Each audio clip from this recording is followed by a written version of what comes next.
Hi guys, it's me, ChazzaHD, and welcome to yet another Grand Prix in 2025. It is race 18 of the season. We've only got 6 more races in the Formula 1 season, I believe, after this one. Obviously, summer break was only, I think, 6 weeks ago, 5 weeks ago, something like that, but it already is flying by this second half of the season. Well, we'll find out ultimately who will win the Drivers' Championship, a battle that may have one more participant than we previously thought. And that is very much what we're going to be looking at, not just this weekend, but I think going forward for the rest of the season, especially after what happened in the last Grand Prix in Baku, with Max Verstappen winning, Oscar Piastri, championship leader, not scoring a point. It has brought in the possibility that the world champion may be able to defend his title and win his 5th consecutive world championship. Again, it is, as I said a couple weeks ago, unlikely, but definitely possible. Say a 20, maybe 25% chance of it happening. And this Grand Prix is a crucial Grand Prix for Max Verstappen in determining whether he actually truly can fight for the World Championship. If he can win this Grand Prix this weekend, then he can win the championship, no doubt. Because if the car is good enough to put him in a position where he can win the race, or at least fight for the win and get the win, then he really should be able to win all of the remaining races. Not to say that he will, but the possibility will be there. As we know with Max Verstappen, if the car's good enough, he will win 99% of the time. And that's always what it's come down to. So we'll see ultimately today where really at this track here in Singapore, qualifying is what matters. If you get pole, you're going to win the race. And if Max can get pole, then we'll see if he can deliver what would be a massive race win. But it also would be a massive pole position and maybe race win for Oscar Piastri or even Lando Norris if he was to replicate what he did Lando a year ago, where he got pole and absolutely dominated this Grand Prix. So this is a crucial Grand Prix when it comes to the Drivers' Championship. Can Piastri get back on form? Can Max continue to hunt down Piastri? Can Lando at least continue taking points away from Piastri like he has done in the last couple races? We will find out. And again, qualifying today really is what will decide what happens at this Grand Prix, because it is so hard to overtake around this Marina Bay circuit, and the race does tend to be more of a race of attrition rather than a race where you're properly going for it. You're just trying to survive, with the tires and the heat and all of that. So yeah, this is going to be qualifying today. I think will be a very good one. I think it'll be very competitive, the fight for pole position. And again, that fight for pole could be very important when it comes down to it in Abu Dhabi in 2 months from now, in terms of who wins the Drivers' Championship. Remember, Oscar Piastri, 25 points clear of Lando Norris, and Max Verstappen, 69 points behind. So again, we'll see ultimately what happens and whether, or whoever takes pole, if it is one of those 3 championship contenders, we'll see who takes it and what it means for their championship going forward. But as you can see on the screen, hour and 25 minutes to go until the session begins. Again, it should be a really good session. Qualifying in Singapore is always really exciting. We've had so many exciting qualifying sessions here in Singapore in the past, and I'm hoping, and I think pretty likely that qualifying today will be a pretty good one. We've got, I think, at least 3 drivers in the fight for pole position, maybe 4 drivers if Ferrari are properly, on it today. So, yeah, we'll see ultimately what happens. Hope you guys are well. Of course, I haven't done any content since the last Grand Prix. That's mainly because I have started my Masters, my online Masters uni course, which is going okay at the moment. And yeah, good to see you all. Hope you're all doing well. And as usual, no matter whatever circumstances you're going through and whatever you're going through in general in your part of the world, hope you're all doing as well as possible.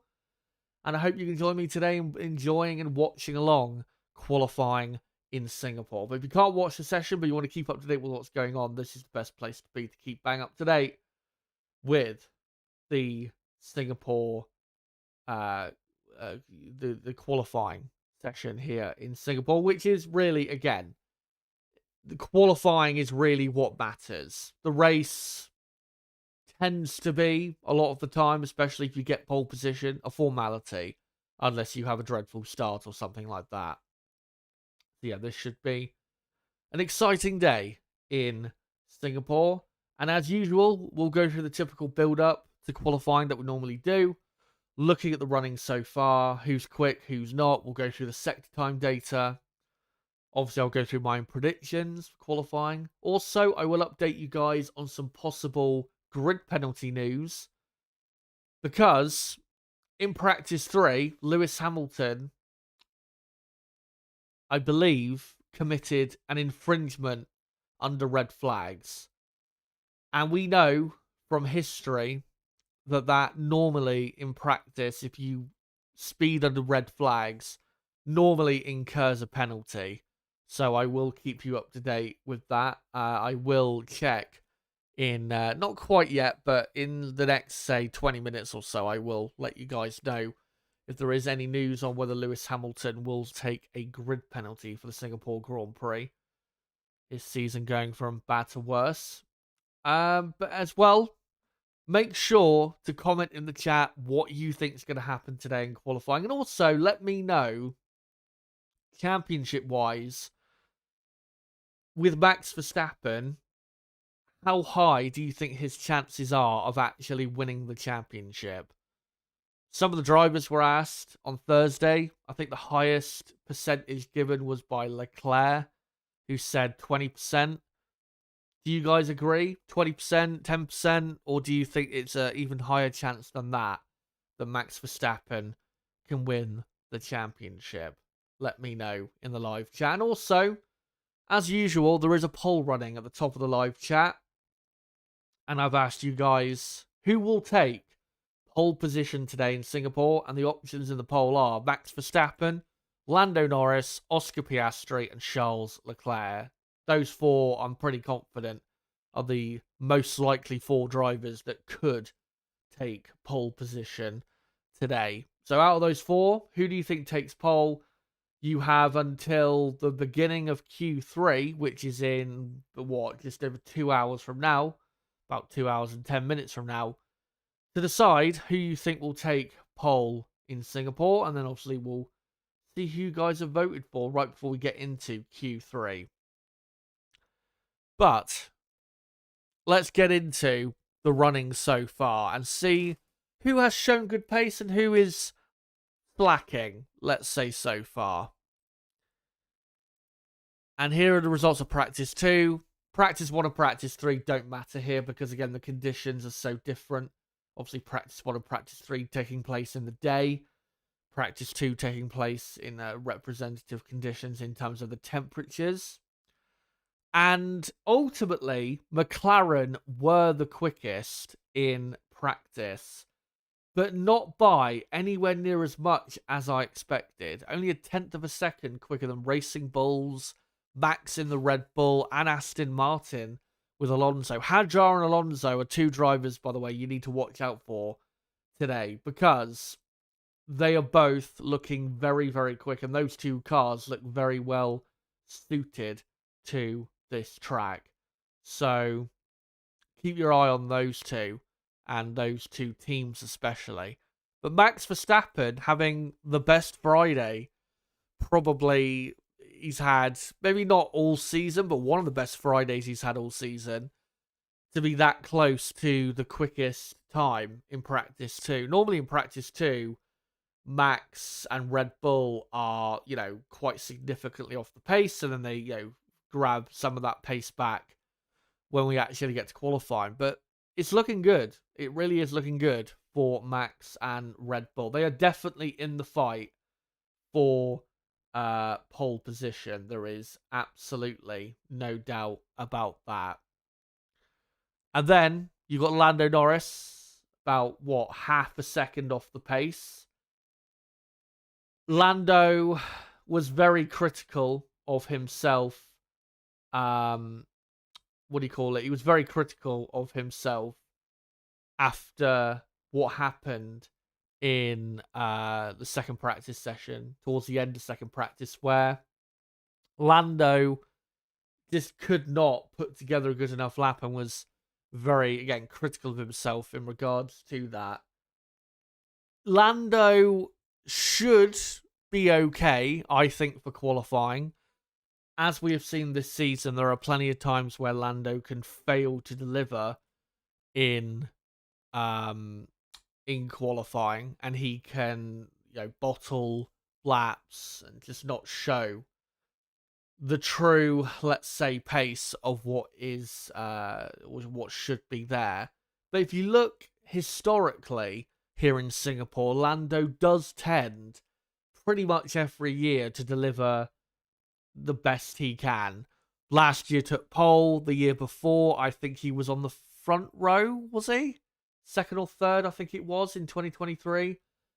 He's always been very quick here. So I would be surprised if Lando was having a bad day today. And we also need to remember that around street circuits, proper street circuits, the tight and twisty ones like your Monacos and Singapores, Lando does tend to be pretty good around those type of circuits, especially compared to Oscar Piastri. So I would expect, the point I'm trying to make is I would expect quite a bit more from Lando than what we've actually maybe seen so far. There is definitely a lot of potential in that car with him in it. It's all down to whether he can deliver it. And then just after that, Lance Stroll in the Aston Martin. Aston Martin looking like solid top 10 material, but we know with Lance Stroll that he tends to never deliver anywhere close to what the actual pace of the car is in qualifying. So I don't really have any hope for Lance Stroll in qualifying. Again, he should really make the top 10 given how quick the car looks, but whether he actually will is a completely different story. Esteban Ocon in 7th. Haas, bit of a dark horse, I would say, in the midfield. Ocon looking good yesterday. Oliver Behrman wasn't quite at it in practice. If Behrman, though, can show his true potential, I do think that there is the potential that Haas can get into the top 10 and maybe get like a proper good grid position, or 8th or 9th place or something like that. It's all down, I think, to the drivers as to, if they can really deliver a strong, super lap, then it's definitely possible. It's very close in that midfield between Racing Bulls, Aston Martin, Haas, Williams. They look like the only 4 likely teams from the midfield pack that could enter the top 10 today. So, yeah, we'll see what happens with Haas, but I do have a decent feeling about them. Again, I think it comes down to whether the drivers can really deliver a really good lap today as to whether they will actually make it into the top 10. Carlos Sainz in 8th, good to see. Sainz continuing the great form after his podium in Baku, and hopefully Sainz will now just deliver what we have expected him to deliver in 2025. And then, rounding out the top 10, the 2 Ferraris of Charles Leclerc and Lewis Hamilton. Now, that is not representative at all of how quick Ferrari actually are. Lewis Hamilton, his best time was on the medium, and Leclerc, I don't believe he did do a final run, but I don't believe he actually improved on that final run.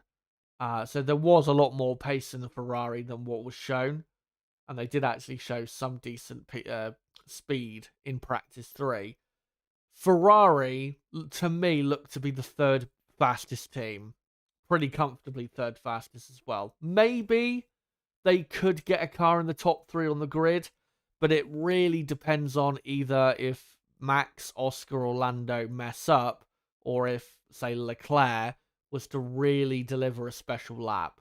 That's what it's going to come down to. But really, Ferrari should today be 4th and 5th on the grid. Well, 4th and 5th in qualifying, whether they'll remain in those positions for the actual race, because again, Lewis Hamilton is under investigation for a red flag infringement in practice 3. We'll have to see. But yeah, Ferrari are looking, I would say, a step better than I expected. I thought they would be most likely the slowest of the front 4 teams and would actually be kind of under threat from Racing Bulls this weekend. But yeah, they look a step better than I expected, which is good to see. But where they ultimately end up, we'll have to see. But I just don't think there's enough pace there for pole. I think they're probably about a quarter of a second too slow to get pole position. So yeah, if you're a Ferrari fan, don't be coming into this session with high expectations, because I just don't think that's a pole position car that they've got this weekend, and especially for today. And then the rest of the field, Tsunoda in 11th. Not really surprised that he's so far behind Max, because Max's teammates always tend to be miles behind him at this circuit. Oliver Behrman in 12th. 4.5 tenths, I think he was, slower than Ocon in practice 2. Definitely can improve on that. And Behrman does he have experience around this track? I don't think he does. Maybe he did a practice session once, I can't remember. But I think that might be playing quite a big role in as why Behrman is so far off the pace of Ocon. Because pace-wise, if you look at the last few races, Behrman has been comfortably Haas's best driver, but hasn't resulted in a lot of points, unfortunately, for the young Brit. But yeah, Behrman, that might be the reason why he's not quite on it. But if he can show, say, his maximum pace, I don't see why he can't make the top 10. It's definitely doable. The Haas car is in that top 10 fight, no doubt about it. Whether they will make it or not, again, is up for debate, really. Alex Albon 13th. Albon, I've got to say, quite far off the pace of Sainz in practice 2. Looked a bit more on it in practice 3 compared to his teammate, but yeah, just not quite at it in practice 2. To be fair, Williams nowhere near as quick in Singapore as they were in Baku. Hulkenberg then in 14th, Bortoleto 15th. Sauber are one of the slowest teams this weekend, which is unfortunate because I thought they would actually be top 10 material, possibly, in qualifying. But they don't look like they're anywhere near that. I think they could maybe get a 12th or a 13th place in qualifying, but top 10 just seems a bit too far for them, even if Bortoleto yet again outqualifies Hulkenberg. Pierre Gasly 16th, Alpine yet again have the slowest car. And then you got Lawson 17th. Lawson crashed in practice 2, and he crashed in practice 3. Lawson has been in the barriers quite a lot this weekend, which is a shame because we know from history that he is pretty quick around this circuit. Remember, he out-qualified Max Verstappen here 2 years ago in the AlphaTauri when obviously Max was in the Red Bull. I know Red Bull had a bad weekend that weekend, but that was still one of the best moments of that season in what was a pretty bad and boring season. And then Antonelli for Mercedes 18th, Colapinto 19th, and George Russell 20th. Both Mercedes spinning. Russell had a crash. And yeah, Mercedes were just all over the place and have been all weekend, which is a real surprise because I really thought they would be not fighting for pole, but I thought they would be dark horses, really. And maybe say, where I said Ferrari are likely to be fourth and fifth, that's kind of where I thought Mercedes would be at this weekend, because I thought they would have a car that would be pretty handy around this track. Again, not to the point where they would be on pole, but definitely to the point where they could maybe fight for a top 3 grid slot. But yeah, just not looking good at all. Of course, they're not going to be 18th and 20th on the grid, but looking at their pace, I think they'll do well to get both cars in Q3. George Russell, I think, definitely will make Q3 because he is, I think, good enough to drag that car into the top 10. And I think Russell still probably ends up in the top 7 or 8 at worst. Antonelli, though, never raced it before and definitely on the back foot. So, yeah, Mercedes not looking good whatsoever. And if there is a front-running team this weekend that are under threat from the midfield, it's Mercedes, no doubt about it. So, yeah, keep your eye on Mercedes-Benz. They might be having quite a bad day today.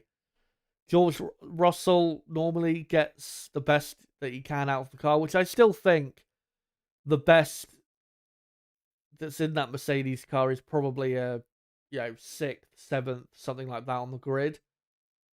But for Mercedes, obviously, that is nowhere near good enough. But that is the results of practice 2 and the key running so far. Let's get into the sector times just to understand why the pace is the way it is. Now, the first sector is the least important sector, I would say, of the racetrack, because most of it you are flat out, and it is the, say, least aero affected part of the lap. And surprisingly, Aston Martin, the quickest team through that part of the lap, by half a tenth over McLaren, and then a tenth of a second quicker than Ferrari, tenth and a half quicker than Red Bull and Mercedes as well. So Aston Martin, very good pace in that first sector. But again, first sector is not quite as important as the other two parts of the lap. But in general, in the first sector, between McLaren, Ferrari, Red Bull, Mercedes, it looks pretty close. Also, Racing Bull's in there, and then a slight drop-off to Sauber, Williams, Haas, and Alpine.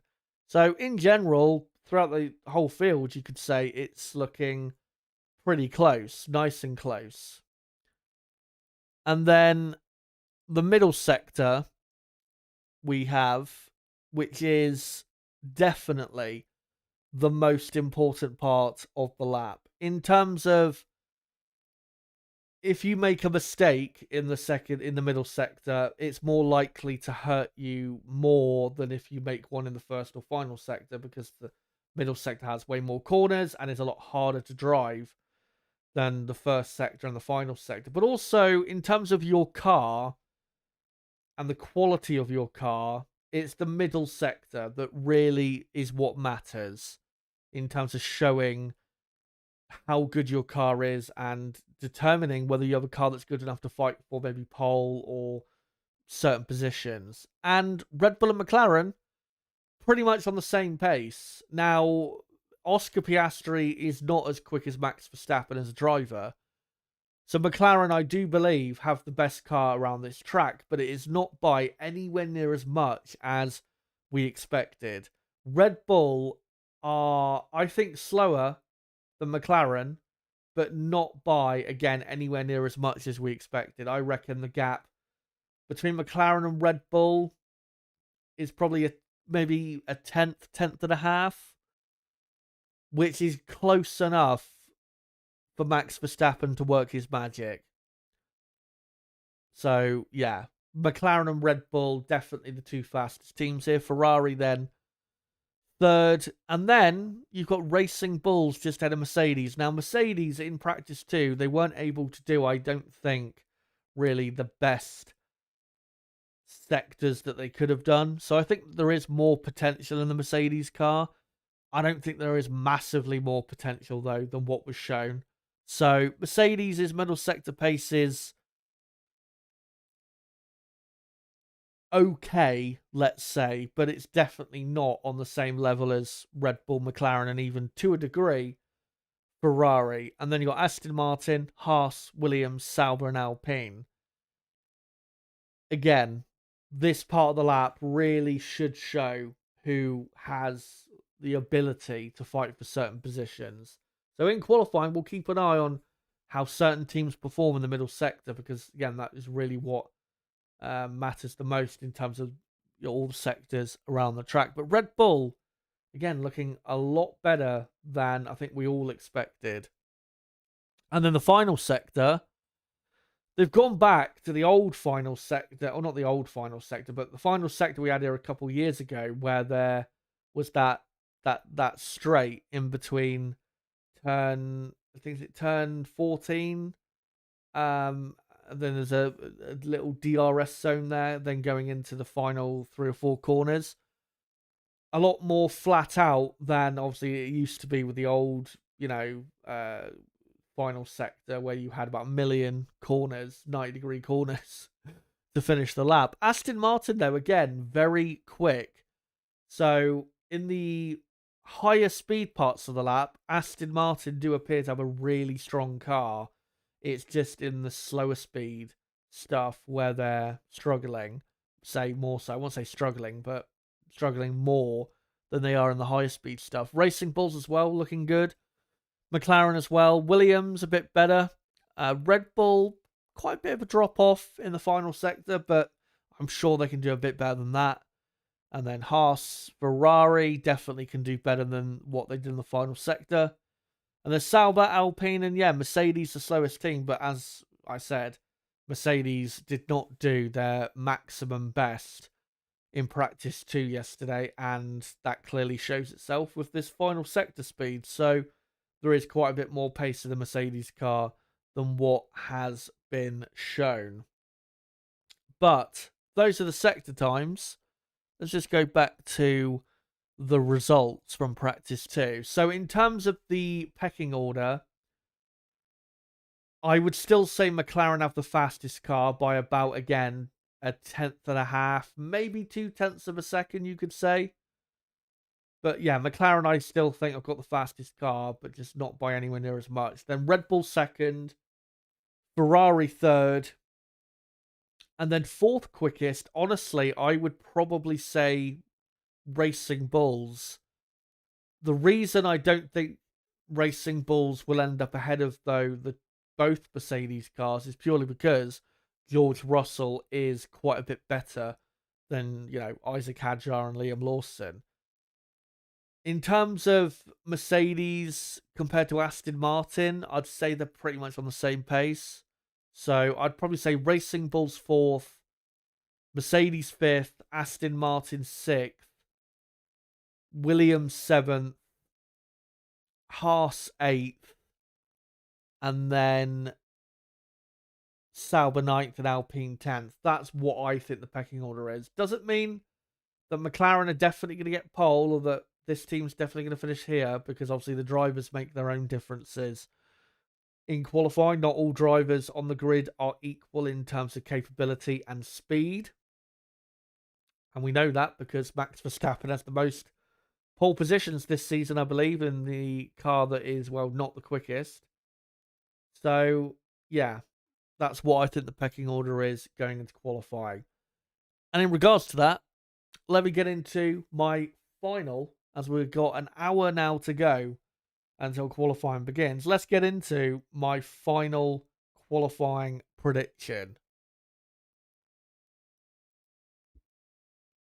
And indeed, I am going for Max Verstappen to take pole position in Singapore. Something, surprisingly, he's never done. He was second on the grid here last year, was very likely going to take pole in 2022, but then he ran out of fuel. 2018, he was on the front row. 2017, he was on the front row. Again, he's been so close here in the past, but ultimately it's just never happened. Today, though, I think he will take pole position because it is close enough between McLaren and Red Bull that it will become a fight, essentially, between the drivers. And it will come down to whether the drivers can deliver or not. And when it comes down to a situation like that, Max Verstappen is going to win that battle because he is, I wouldn't say significantly better than Piastri and Norris, but he is definitely a level above. He is a generational driver. We all know this. So Max Verstappen, I think, takes pole position. It will be close, though. Piastri, I think, will only be a tenth of a second or so behind. It will be a close battle. Then Lando Norris, I'm going in third. Charles Leclerc, I think, will do a great job, but ultimately will end up in fourth place. Lewis Hamilton, I'm going in fifth. Whether he'll start there or not is a different thing. George Russell, I think, will end up in sixth because I just think, yeah, he is quick enough to get that grid position. And then Isaac Hadjar, I'm going in seventh, just ahead of Alonso eighth. Lawson, even though he's crashed twice this weekend, I'm going to go with him in the top 10 because I think once the, if he's not crashing, I think he does actually have the pace to be in the top 10. So I'm going with him in ninth. And then in 10th, Carlos Sainz, who of course got that podium in Baku. So that's my top 10. Let me know in the live chat, guys, if you agree or disagree. Let me know your pole position, man. Who do you think will finish in the top 3, the top 5? Again, let me know in the live chat, and I will get to your comments pretty soon. Before I do, though, make sure to subscribe for more content like this. Bottom right of the screen, do it right there. We do qualifying and race watch-alongs for almost every Grand Prix. So make sure to subscribe and make sure to smash that like button as we are on 15 likes. Let's try and get up to, say, 30 plus likes if we can in the next half an hour. Be great if we could do that. I will get the timer back on screen in a moment, as just waiting for the next minute to tick over. And yeah, we've got just under 1 hour to go until the session begins. And there you go. 57 minutes remain until we are back underway. Not back underway, but underway for qualifying here in Singapore. And yeah, really cannot wait for it because, like I said, qualifying in Singapore tends to be one of the best qualifying sessions regularly of a Formula One season. So should be hopefully another good one and a competitive fight for pole. And yeah, make sure to get your comments going in the chat. I will get to your comments soon. Just wanted to quickly update you guys, though, in terms of a content update, which I like to do, say, once every Grand Prix, especially when there's a couple weeks break in between Grand Prix. So yeah, I've started uni. Like I said, it's going okay. We haven't really got into the real meat of the module yet, the first module that we're doing. So I can't really truly say how I'm doing work-wise because, again, we've not really got into the proper part of it. We've still got, I think, 2 more months until we have to hand in our first modules. So yeah, still quite a bit of work to do. But yeah, that's the reason I've not uploaded any content since the last Grand Prix. Obviously, my last bit of content was the podcast the day after the Azerbaijan Grand Prix. And in terms of going forward for October, the plan is pretty simple. So tomorrow, I will not be doing a race watch along because 2 reasons. One, I want to conserve energy for my uni studies, but also the race in Singapore a lot of the time tends to be pretty boring, and qualifying is really what matters here. It's not quite as bad as what we have in Monaco, but it's near enough, let's say. So I will only this weekend be doing a qualifying watch along, which of course I'm doing right now. So tomorrow there won't be a stream. Monday, though, I will be doing a podcast reviewing whatever happens in the Singapore Grand Prix. That will definitely come out, and that will come out probably late on Monday evening, UK time. If you're, in Asia or Australia, it'll probably come out at like lunchtime or near enough lunchtime on Tuesday for you guys. So yeah, that'll be coming out on Monday. And then the next Grand Prix, of course, is the United States Grand Prix at the Circuit of the Americas in Austin. That's in 2 weeks' time. Between my podcast on Monday and that Grand Prix, there will again be no content on the channel because I, again, will be doing my uni studies. But for the United States Grand Prix, what I can announce is that I will be doing both a qualifying and race watch along, and of course a podcast the day after reviewing the race. And then for the Mexican Grand Prix, the last Grand Prix of October, I will, like this Grand Prix in Singapore, I will only be doing a qualifying watch along for that. The race I will miss, and then I'll do a podcast the day after reviewing that race. So we are just doing race weekend content, and that pretty much is going to be the case until the end of the season. One thing, though, I can announce is that I have written down a list of the videos that I will be at least trying to upload during the winter break. So I've got that done, and I will begin work on those videos probably in 6 or 7 weeks from now. Say when we're 3-4 weeks maybe before the end of the season, I will begin work on those videos to make sure that there is content for you guys. You know, not just between the end of the season and Christmas, but also in January and February time. So yeah, I've got all that content planned. It's just a matter of actually making it. And like I said, probably not for another 6 or 7 weeks will I actually start to make some of those videos. But yeah, until the end of the season, it's just going to be race weekend content. And then there should be some videos, hopefully, between the end of the season and Christmas, and then some more in January. And then the first pre-season test is at the end of January in Spain for 2026. So we'll be getting started very quickly for the new season. So yeah, don't worry. There'll be plenty of content on the channel once Formula One ends for 2025. But of course, we've still got plenty of Grand Prix this season. 7 more races in 2025. After this weekend, there'll be 6 more. And I think we've still got 3 more sprint races for anyone out there that actually enjoys those. If there is anyone out there that actually enjoys sprint races. But yeah, that's the plan going forward for October. And in general, to the end of the season, like I said, it's just going to be race weekend content because obviously my main focus must be uni and, this first module that I'm doing. So, yeah. Anyway, I'm going to have a quick drink.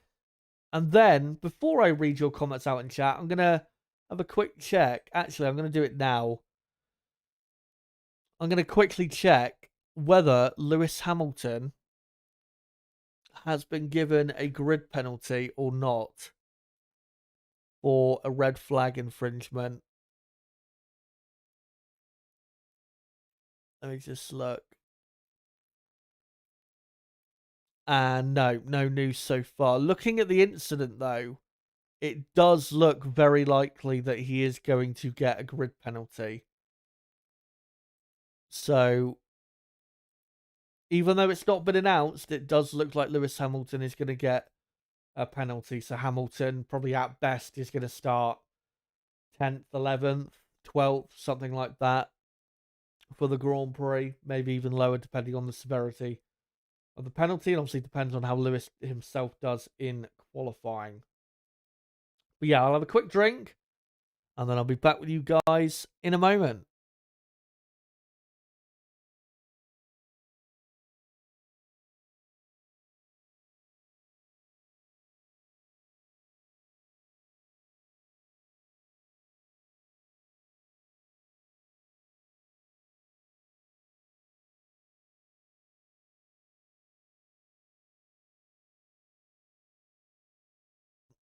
Right, so let's have a look to see what you guys are saying. By the way, for the people that did comment in chat before the stream started saying, isn't this supposed to be Singapore qualifying? Yep, it is. If you're wondering what I mean by that, I accidentally listed the stream as the Azerbaijan qualifying Watchalong, and then I noticed my error, thankfully, a few minutes before the stream started. So yeah, it is Singapore, not Azerbaijan. Good to see Astro in chat saying, I reckon and hope Oscar Piastri will bounce back here and get pole ahead of a surprise Alonso front row. Be great if Alonso was on the front row, but not quite sure the car's good enough for it, but we'll see. Alonso, though, you have to watch out for here in Singapore. He is always is Alonso at the top of his game at this circuit. He's always been strong here. And of course, won this race twice. One of those wins in a rather controversial circumstance. But yeah, he's always been very strong here. And then he says Leclerc third, Russell fourth, Hamilton fifth. As an Oscar fan, hoping it doesn't happen, which I know is an unpopular opinion now, and reckon Max has about a 15% chance at most, and being generous, I think, of winning the title. Yeah, with Max, I would probably say about 10% chance, I would say, of him winning the championship. The reason I say 10% is because he still needs Piastri to really have a poor final 7 races. Max, if Max is going to win the championship, he needs to outscore Piastri by an average of 10 points per race. Meaning that Piastri would have to finish third or lower basically in every Grand Prix remaining. We know that's not going to happen because even if Max wins, Piastri is in a fast enough car and is driving well enough to still come home second.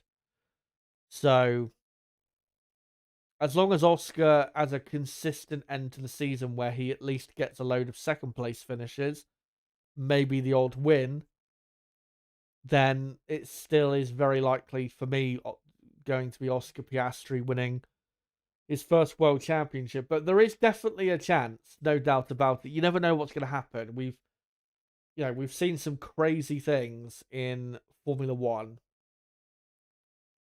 It would be pretty mental if Max won the championship. It would be the greatest comeback in a in a world championship that we've ever seen.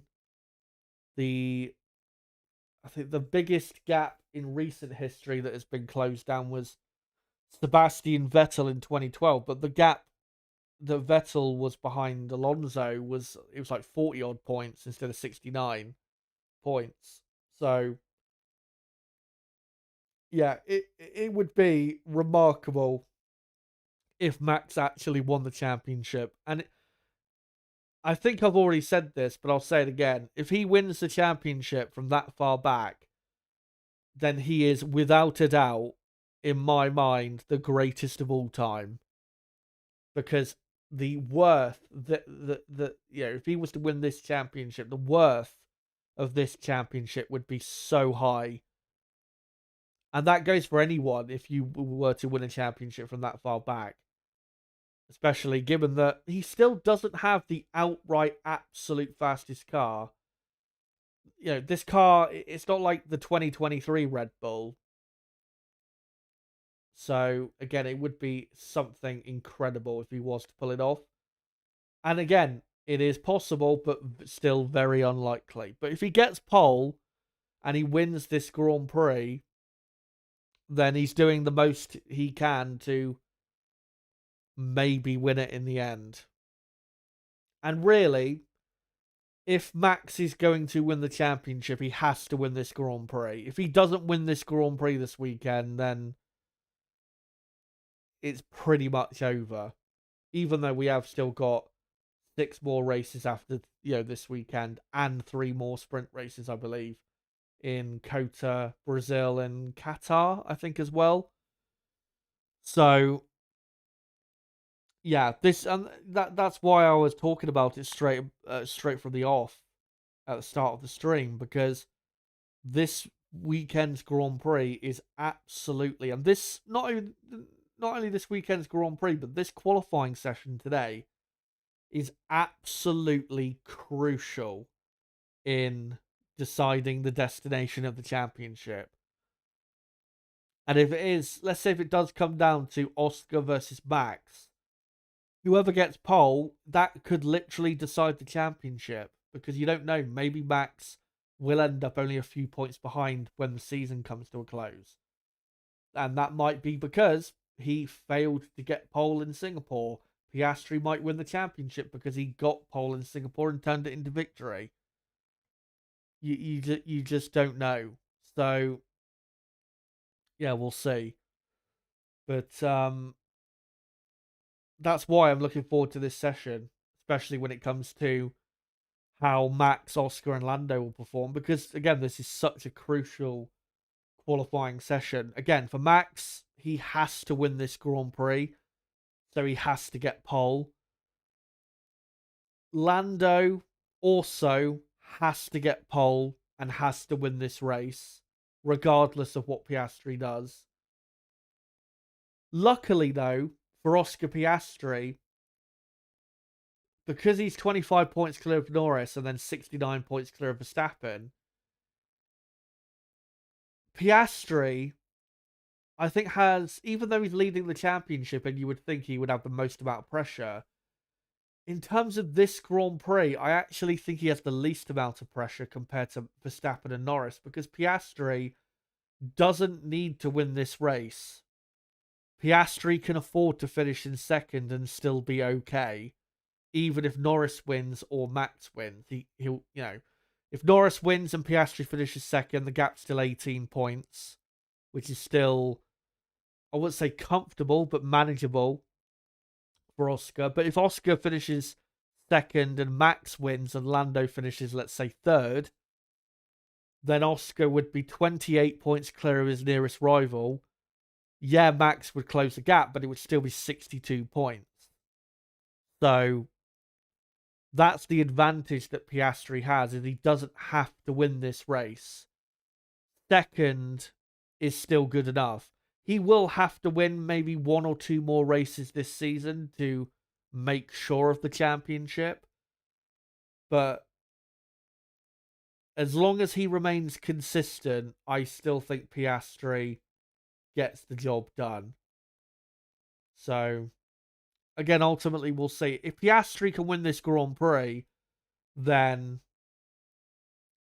I wouldn't say it's championship done, but it'll be looking very, very likely at that point that Oscar is going to win it if he does win this Grand Prix.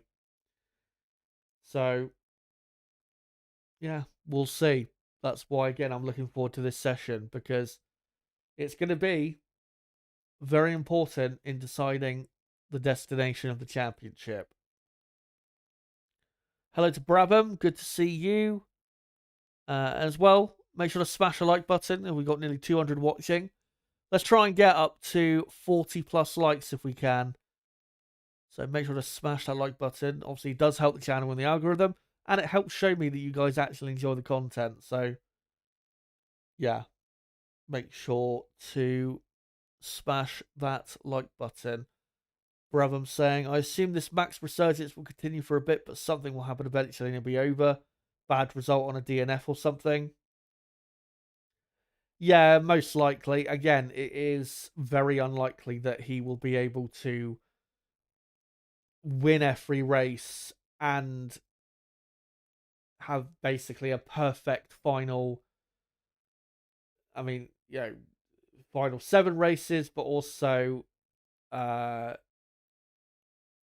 considering that he won in Monza and Baku, then that would be basically a perfect final 9 races. Again, very unlikely.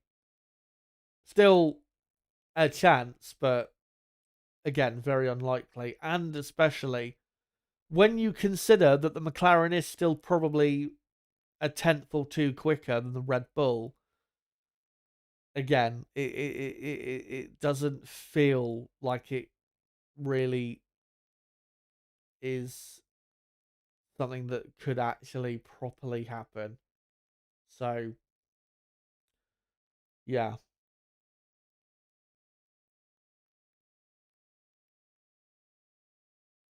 Um, and Brabham also saying, I'd like to see Max go head to head war on the top guys, not in a Red Bull, to get a really good sense of how good Max is.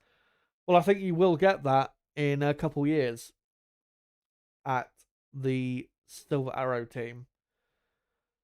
I think he will go to Mercedes, and I think he will partner George Russell. So I think we will ultimately find out whether, or not whether, he is an all-time great driver. He is. But we'll find out, at least compared to George Russell, who I think is the closest driver right now on the grid to him, and has been really since, I would say, last year. I think on a consistent basis, I think Russell is the closest driver to Max. Yeah, I think we'll find out how they compare to each other.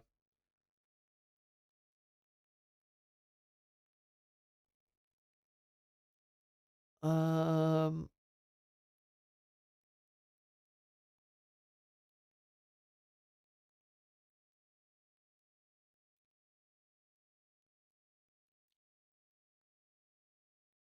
Problem saying, remember Charles Oscar does have a habit of finding a higher level in Q2 and Q3, so I think it's going to be close. It definitely will be close. I mean, you saw my prediction, or I hope you did.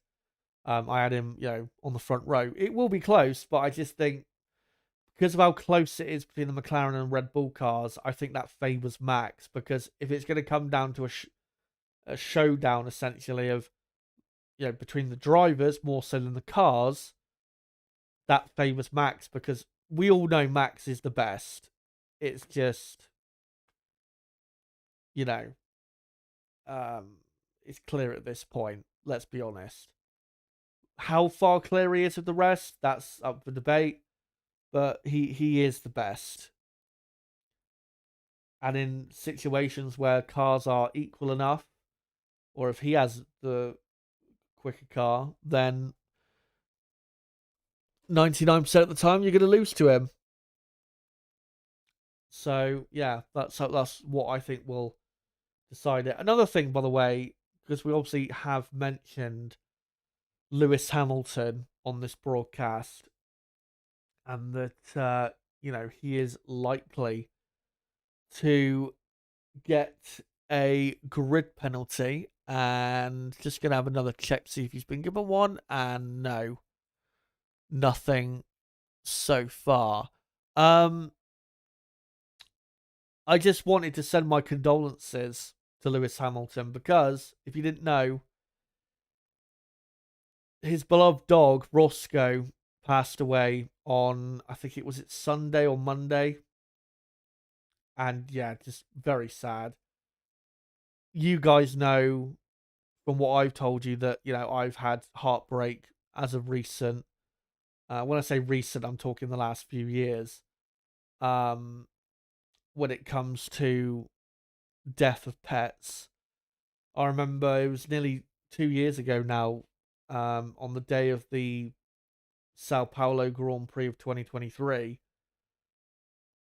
I did a race watch along that day, and you guys, if you go listen back to that stream at the start of the stream, you'll be able to hear the pain in my voice, and also my voice was very strained from just crying all day. Because when I woke up that morning, one of the pets that I've loved the most out of all the pets I've ever had was just, we woke up and found dead, and still one of the most harrowing days of my life. And I know, and I think we all know, if you've lived long enough, we all know the pain of losing a pet. It is absolutely soul destroying.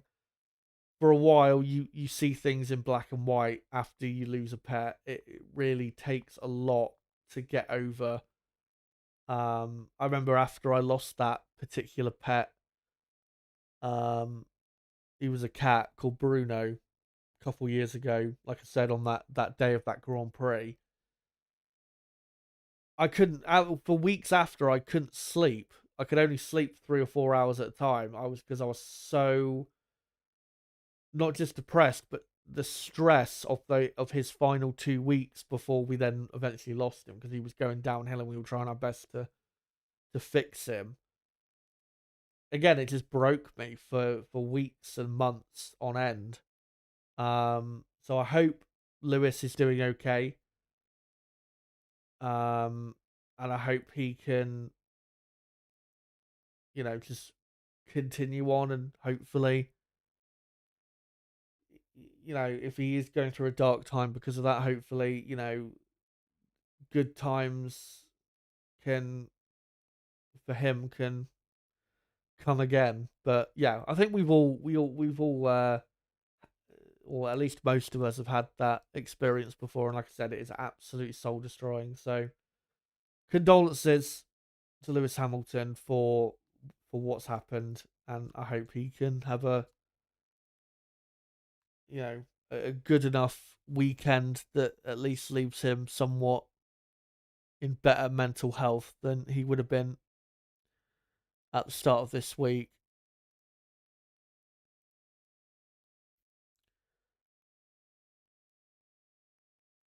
Um, Let me just scroll down, find some other comments. Blade Rise, good to see you, says Verstappen. This is his prediction. Verstappen, Piastri, Russell, Norris, Leclerc. I'd be surprised if Russell gets in the top three, but it's not impossible.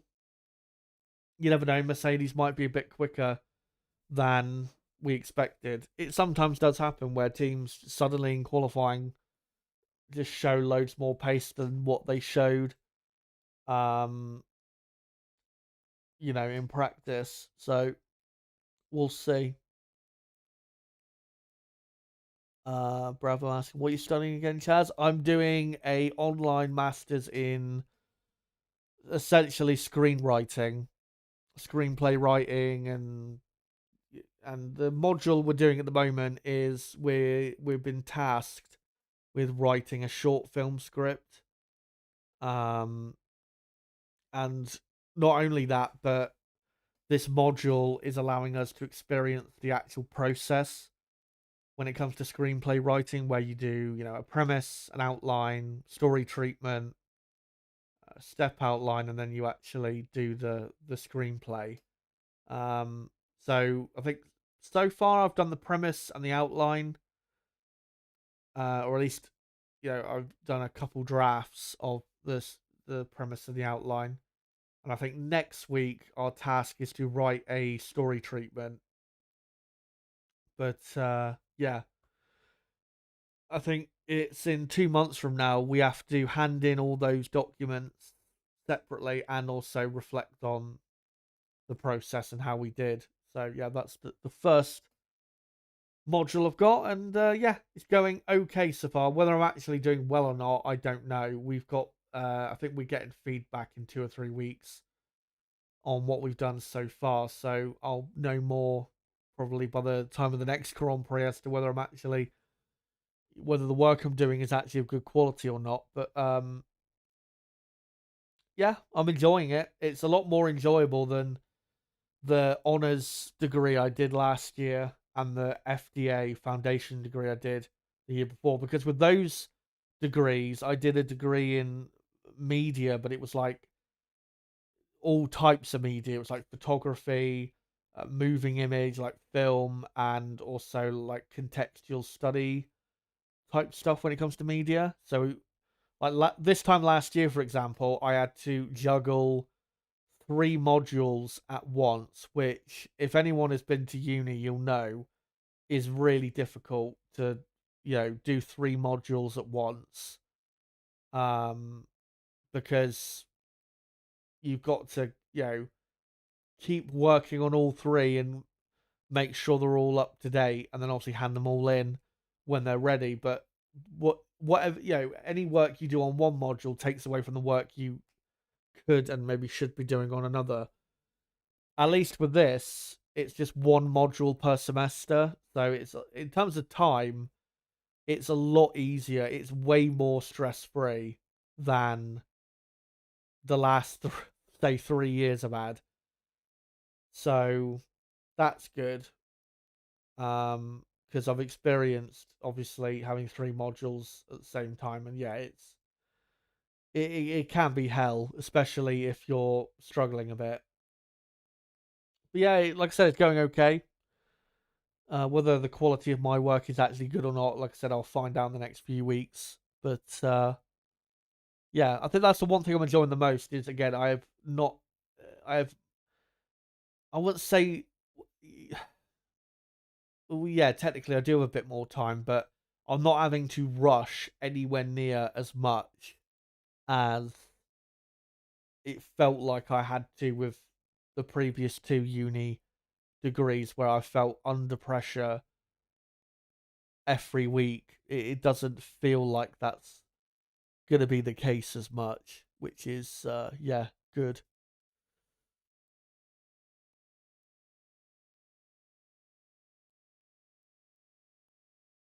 But I'll get on to more of your comments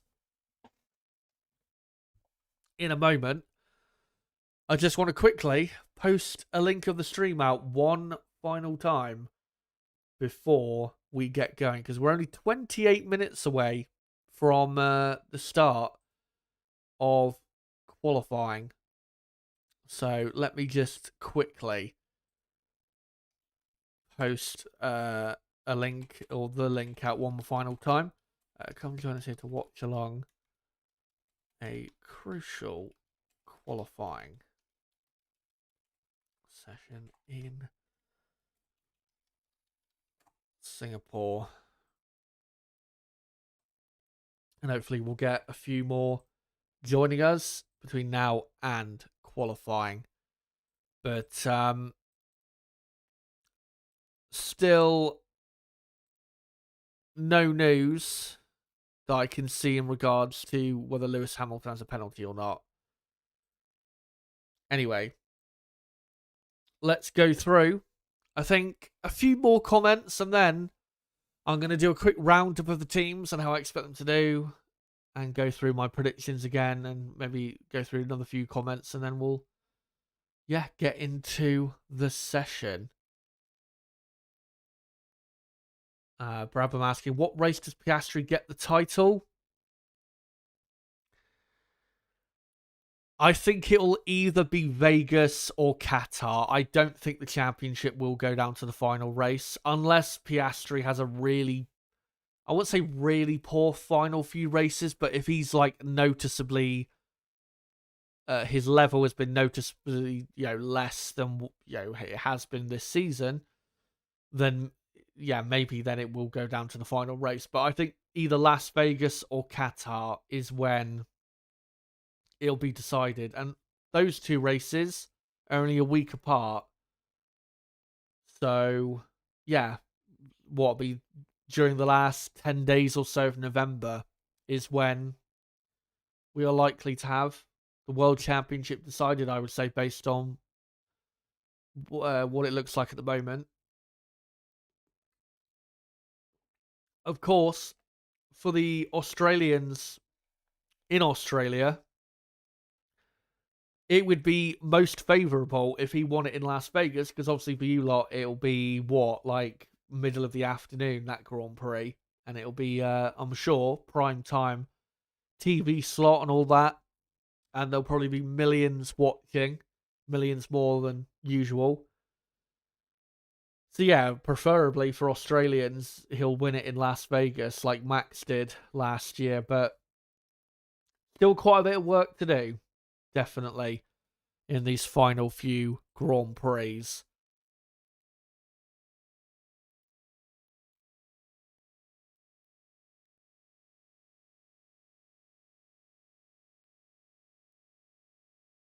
Let me just see if there's any further comments I can read at the minute. Actually, before I read some more comments, I think I'll just do that quick roundup of the teams like I said I was going to do.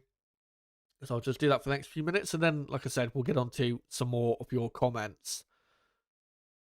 And we'll start with McLaren. Oh, no. Wrong slide. We'll start with McLaren. And McLaren definitely have to get pole position today. McLaren have got the fastest car, not by a million miles, not by as much as they did last year or have done a lot of times this year, but they definitely are, I would say, the favourites for pole based on purely having the fastest car. It's down to the drivers. Can they outdo Max Verstappen in a head-to-head fight? Most cannot, but can the McLaren drivers step up to the plate? A lot of times this season, the McLaren drivers have failed to step up to the plate when Max has been in the fight. That's why Max has I think, most pole positions in 2025 now. Can they step up to the plate today? We'll have to see. Like I said, championship-wise, for Lando Norris, he must get pole. For Piastri, as long as Oscar's on the front row, I think he'll be satisfied with that, given his gap in the championship relative to his teammate and to Max Verstappen. So we will see where the McLarens end up. But pole position, again, based on the pace of the cars, is really what they should be getting. For Red Bull, though, they don't quite have as fast of a car as McLaren, but they're close enough to where Max Verstappen has a really good chance of securing his first ever pole position in Singapore after racing here for 10 years. Can he tick this one off the list? I think he will, because of the form he's in. And as well, I think with Max, even though we've said it is highly unlikely that he's going to win the championship, I think this is an ideal situation for him as a driver, because he knows that even if he doesn't win the championship, no matter how he performs in these final 7 races, it doesn't really matter that much, because we're not expecting him to win the championship. So he can just go out there with a lot less pressure than he's had in other years, definitely a lot less than he had last year, and just absolutely go for it and show his absolute potential and not be hindered by pressure getting in its way. And in that case, Max Verstappen, again, 99% of the time is unstoppable. Can anyone stop him today? We'll see. The only ones that can, I think, are the 2 McLaren drivers, given the car they have. But Max is right in that fight, and I think it's going to be very, very difficult to stop, especially if it comes down to a pure driver head-to-head in Q3. Ferrari, they've got the 3rd best car, which is a step better than I expected coming into this weekend, but they are still sadly not quite on the level of fighting for pole position. They're still about a quarter of a second, maybe a third of a second away from that level.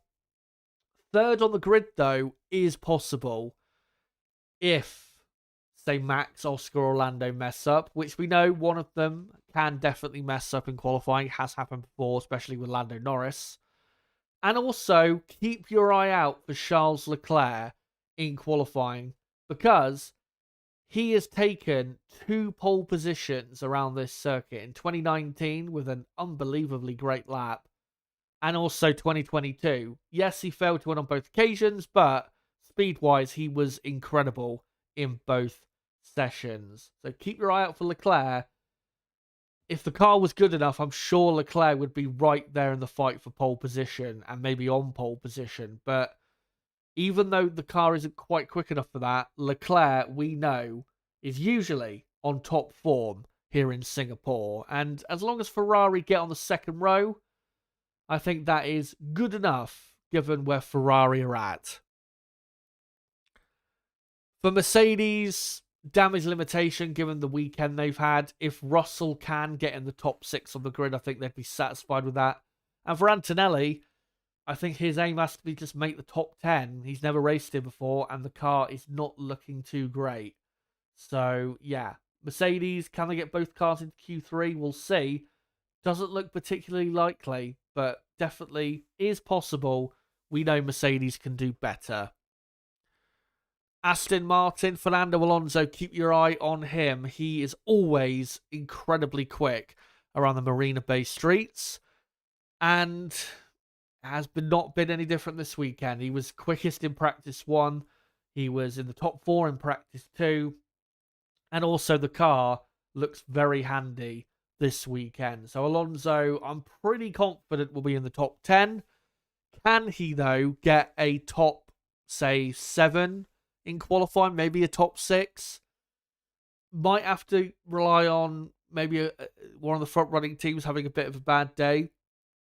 But I think it is doable, especially if Alonso is on top form like he has been this weekend. Alpine, absolute shower of shite. Haas, watch out for them. Bit of a dark horse. If their drivers can really nail a lap, I think maybe they could get their way into the top 10. But it's going to be very close between them, Aston Martin, Racing Bulls, Williams as well.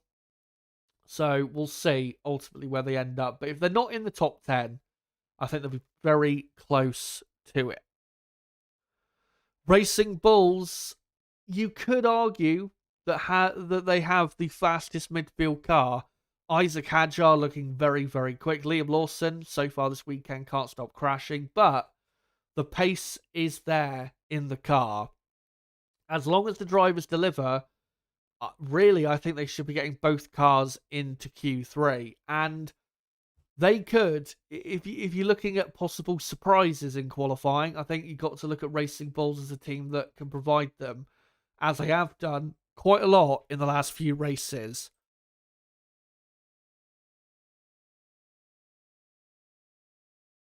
Sorry, just had to cough there. Williams, not looking as strong as they were in Baku, which is not really a surprise. Carlos Sainz, though, who remember has took pole position here before and won this race famously in 2023, is looking like he is now properly on the form that we were expecting from him in 2025. So that is a real plus for Williams, because he's now showing his, let's say, true potential and is looking good this weekend. I think Williams can get a car in the top 10, but it's going to be very dependent on, say, how Lawson in the Racing Bulls performs and also how the two Haases do. So it's going to be very, very close. Wouldn't be surprised either way if they make the top 10 or don't. But if they don't make the top 10, like Haas, they'll be very close to it. And then finally for Sauber, I think they can get both cars into Q2, but Q3, I think it's just a stretch too far. And here is, guys, a reminder of my final qualifying prediction. Max Verstappen, I'm going for pole position. And then I think it'll be Piastri second, Norris third, Leclerc fourth, Hamilton fifth, Russell sixth, Hadjar seventh, Alonso eighth, Lawson in ninth, and Carlos Sainz, I think, will round out the top 10. And I'll just wait for the next minute to tick over, and then I'll get the countdown back on screen. As we've only got, guys, about 15 minutes to go until qualifying is underway in Singapore. And yeah, cannot wait for this. Again, qualifying in Singapore usually is one of the best qualifying sessions of a Formula One season. And fingers crossed today will deliver. But I will get into a final few comments before we get into the session. So make sure to keep those comments coming. And there you go. 15 minutes to go until qualifying is underway. And yeah, we'll get into it once obviously we're underway. Make sure as well to smash the like button. We're very close to 50 likes. Let's try and get up to 70 likes though if we can. in the next, say, 20 minutes. So make sure to smash that like button. It really does help the channel. In the algorithm, helps the channel grow if you smash the like button.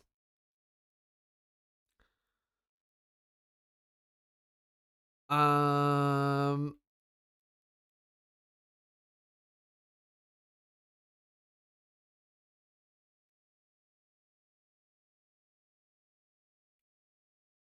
Brabham saying what pisses me off a bit, if I'm honest, is Max. When Max gets a good result, it's Max. When it's one of the McLaren boys, it's the car and it's expected.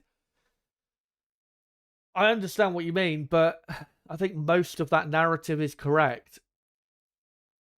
One thing, though, to add is, of course, if you look at Max's wins this season, in those particular weekends, yes, the Red Bull car was good, but the reason Max is getting the credit is because he is the one who has ultimately made the difference between finishing third or second and winning.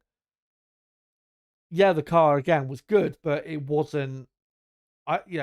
Maybe I would say, except for probably the last two wins he's had at Monza and Baku, the other two wins he had in Suzuka and Imola, I don't think he necessarily did have the absolute, clear fastest car. I think it was pretty much on the same pace as McLaren. I still think McLaren in Japan were quicker. At Imola, I think they were probably on the same pace. Maybe Red Bull were a tad quicker. Last two wins, though, yeah, Red Bull were faster than McLaren, definitely. But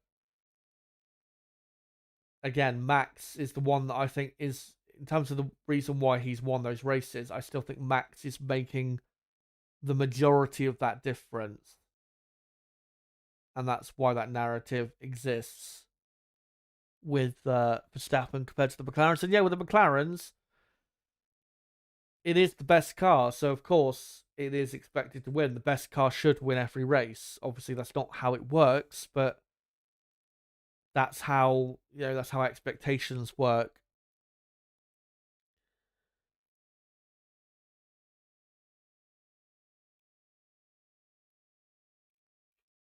Um,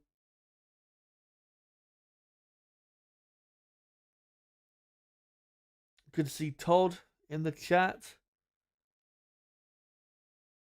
Brother saying my point is there's no real way to prove it. It's just opinion.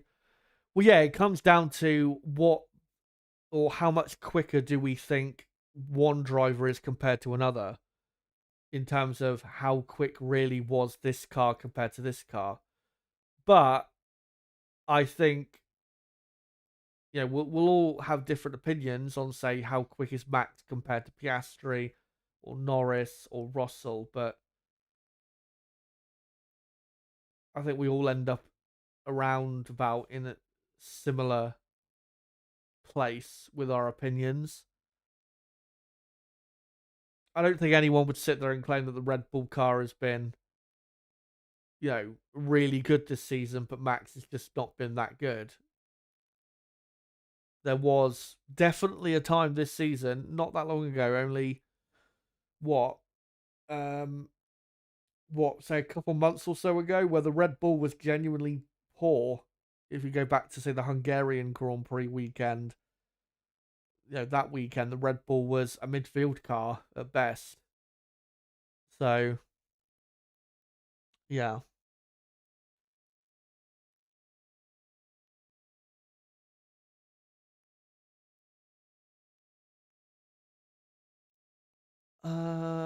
Let's find some final comments before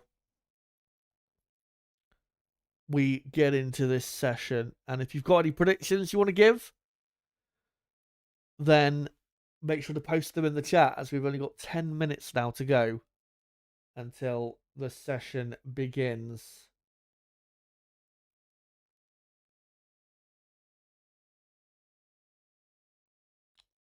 Amor Mio says the best driver won't win the championship this season. Wild.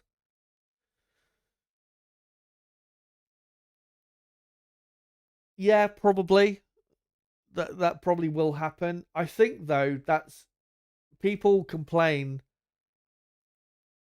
that that's a bad thing about Formula One, but I actually think the cars not being equal is a good thing in terms of drivers' championships, because if it was like tennis where all the cars were equal and it came down to the ability of the drivers,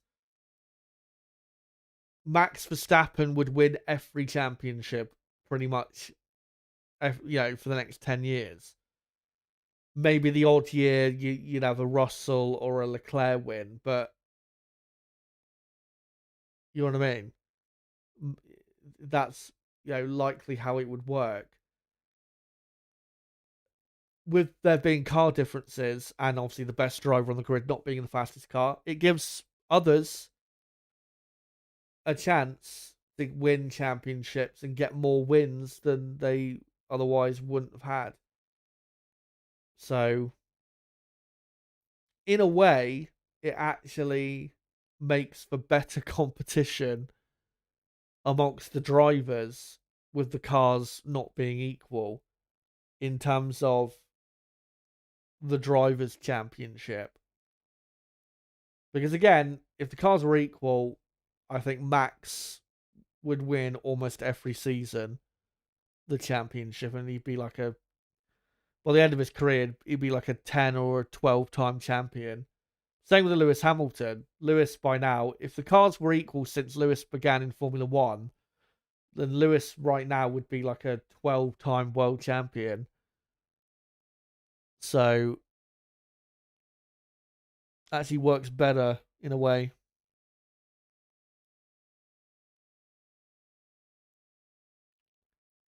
By the way, Astra, yeah, I did read out your prediction. Don't worry.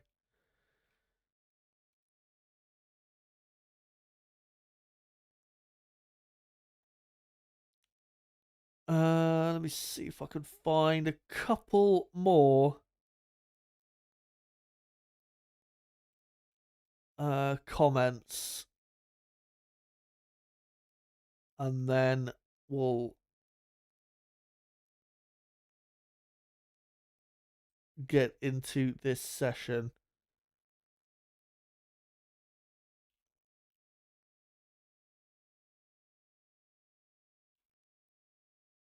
Sarah Carr is saying Formula France awarded. Oh no, what was it? What was the other post you had where they? Let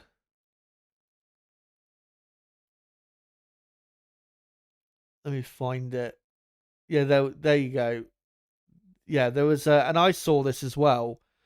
There was a statistical greatest of all time sheet from Formula France, and it was Schumacher, Hamilton, Prost, Fangio, and Vettel was their top five, and Senna was eighth.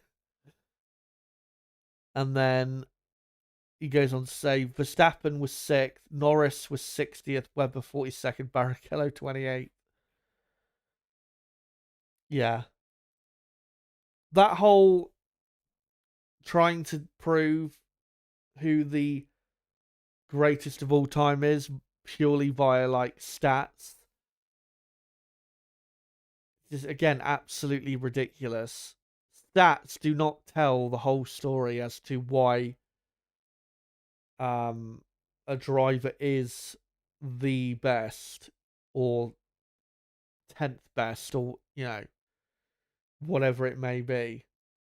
Anyone who has, and even if it's a statistical sheet, I don't care. If you have Senna 8th in your list, you have to really question what the fuck you're on about. Because Ayrton Senna is, you cannot not have him in your top five. Ayrton Senna is the fastest racing driver we've ever seen. Is he the absolute best we've ever seen? I don't think so overall, but unfortunately, we were robbed of many great Senna years that he would have had after his passing. But in terms of pure speed, raw speed, there has not been a racing driver in history quicker than Ayrton Senna, and that alone puts him in my top 5 and should put him in everyone's top 5.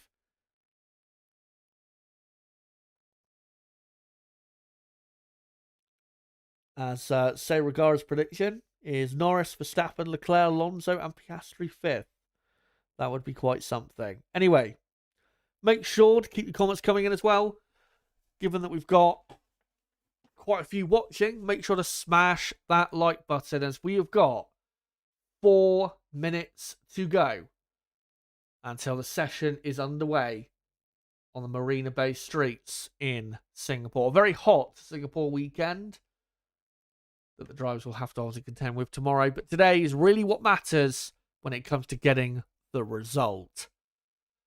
Let's get into a couple of things, though, before qualifying. Here are the championship standings. Oscar Piastri, 25 points clear. Doesn't necessarily need pole today, but needs to be really on the front row. Norris has to get pole. He is second, 25 points behind. Max in third, 69 points behind. He also desperately needs pole position. George Russell in fourth, Leclerc fifth, Hamilton sixth, Antonelli back up to seventh after his fourth place finish in Baku. Albon eighth, Isaac Hadjar in ninth, and Nico Hulkenberg in the top 10 still. On the constructors' side, McLaren can win the Constructors' Championship this weekend. I'm not sure of the exact permutations, but it's very likely they will win the Constructors' title this weekend. Mercedes, though, are up to second after a really strong race in Baku. Only 4 points clear, though, of Ferrari. Red Bull a lot closer as well in fourth. Only 18 points now behind Mercedes in second.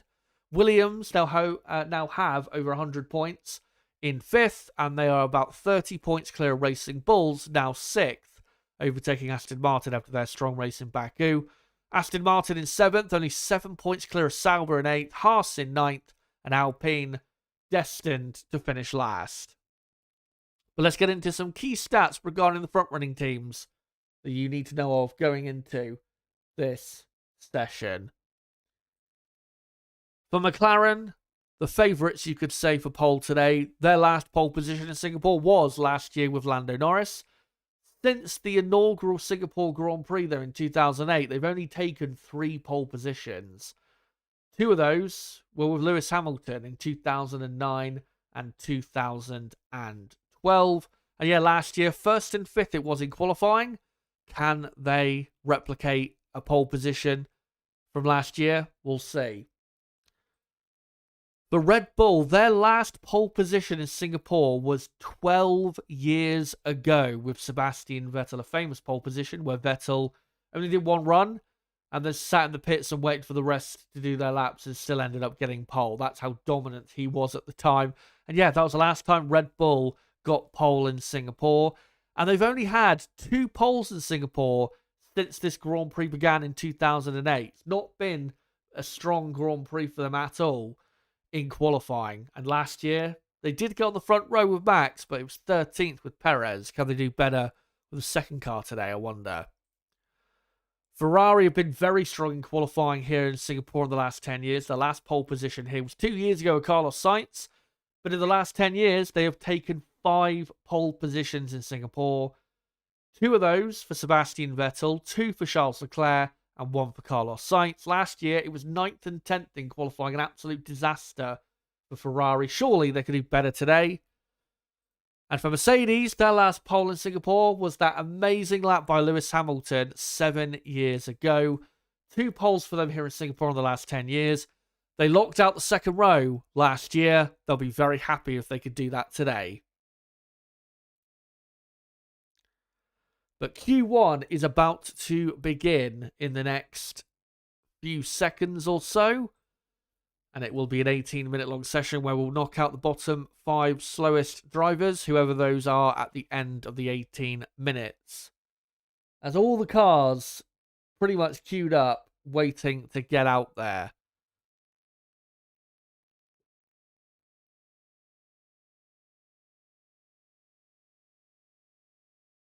As we just saw a shot of Mattia Binotto, the man with a master plan, who is now leading forward a new exciting project going into the future, which will obviously involve Audi, who are so very close to entering Formula One. As the cars slowly coming out to track as qualifying has begun. As we're on board on the broadcast with Carlos Sainz, who of course took pole here 2 years ago. Since we came back to Singapore in 2022, the people that have took pole are Leclerc, Sainz, and Norris. And Oscar Piastri, who is still in the pits, looking for his first ever pole in Singapore. And not only first ever pole in Singapore, no Australian driver has ever had pole position around this track. Mark Webber, I think the best he ever did here was a third. Ricciardo got on the front row here in 2015 and 2016. Was very close to winning this race in 2016. But ultimately, it just never happened. As Piastri now being released from the garage. I'll let you know when we start getting some lap times on the board. Norris released safely from the pits. Norris was crashed into in the pit lane yesterday by Leclerc. Ferrari released their car at the same time as Norris, and then Leclerc bounced Norris into the pit wall, breaking his front wing. Ferrari, got to say, pretty lucky to get away with that. Only got away with a 10,000 euro fine.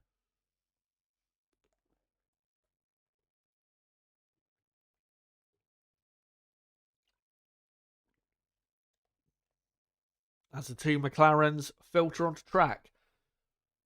Before, though, we get into these laps, just wanted to say quickly, in terms of lap times, which I normally talk about in qualifying, the quickest lap times we should be seeing in this session should be anywhere between a 1:30.5 and a 1:31.0. If you're going to get into Q2, you're going to have to do, if you want to make sure of it, you're going to have to do a 1:31.5 or better, I think, to get into Q2.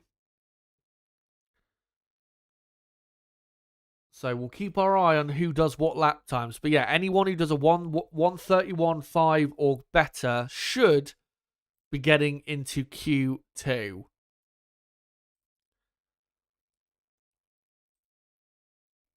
As Lewis Hamilton starts his first qualifying lap.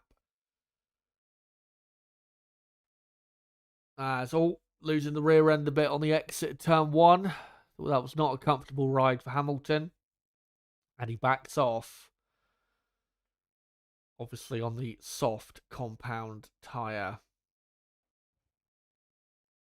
Lewis actually delivered in qualifying here last year.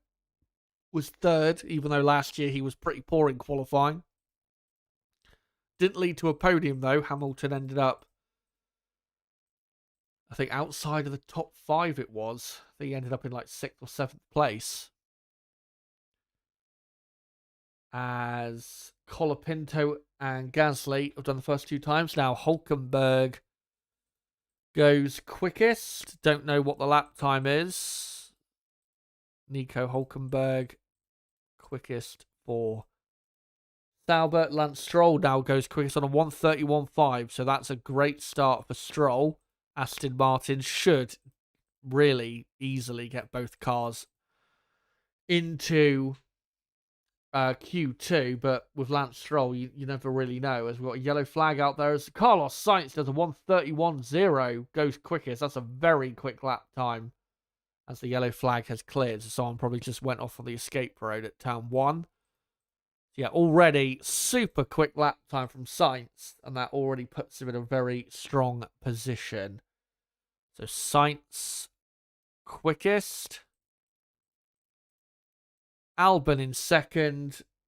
Leclerc now goes quickest on a 1:30.9, which is a good start for Ferrari. Bortoletto goes third. Isaac Hadjar goes a 10th quicker than Leclerc onto a 1:30.8. What a lap by Hadjar. These lap times, I have to say, a lot quicker than I was expecting. Liam Lawson up to 5th. Hopefully he can avoid crashing in this session. He's gone the last 2 sessions, practice 2 and practice 3, by hitting the wall. As here comes Lando Norris, last year's pole sitter. And he puts it P1, quarter of a second clear of Hadjar, a 130.5. So already, I think you could say probably the top 5 have already done good enough laps to probably get themselves into Q2. As here comes Max Verstappen, done a purple middle sector and goes quickest, a 130.3. That is a very, very strong start to qualifying and ominous for the rest of the field. That's only, I think, a 10th slower than they were doing in practice 3. Straight out of the blocks. As here is Lewis Hamilton coming through turns 17 and 18. Rear end trying to step out a lot. But he comes to the line and he goes second. Only a quarter of a second slower than Verstappen.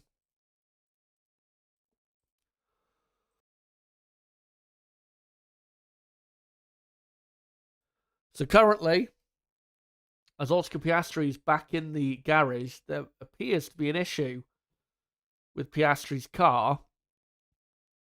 And this might be what the yellow flag was. So into turn 1.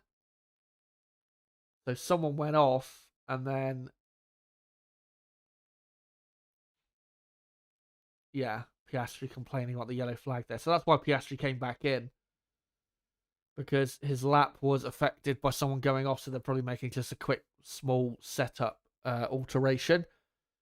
But current top 10 is Verstappen, Hamilton, Norris, Hadjar, Leclerc, Sainz, Bortoletto, Lawson, Albon, and Stroll. Yuki Tsunoda has only gone 12th with his first run. Tsunoda definitely should be making the top 10 here. Tsunoda, I think, really should be aiming for like 6th or 7th, which is pretty much where he was in Baku. As Oliver Behrman, what a lap to start qualifying, goes second on a 130.4. That is going to raise some eyebrows. Not only in the pit lane, but even at the Haas team, they'll be surprised at that. 0.8 of a second quicker than what Ocon has just done in the same car. As George Russell's had a scruffy weekend, comes to the line and goes 3rd. That's a good start for Russell.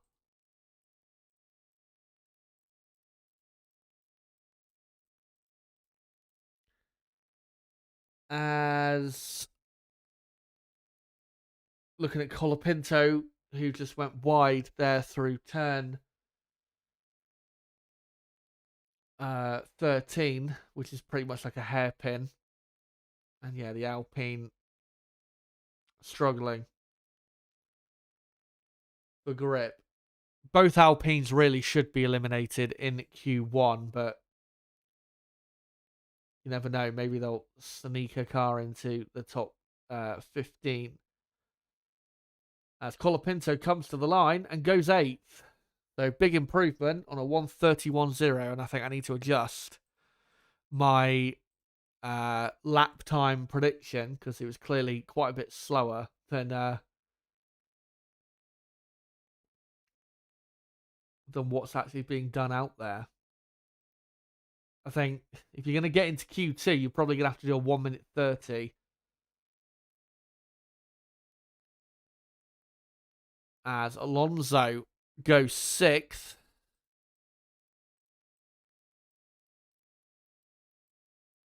As Lewis Hamilton is on a good lap. It's only slightly slower than Verstappen after the first 2 sectors.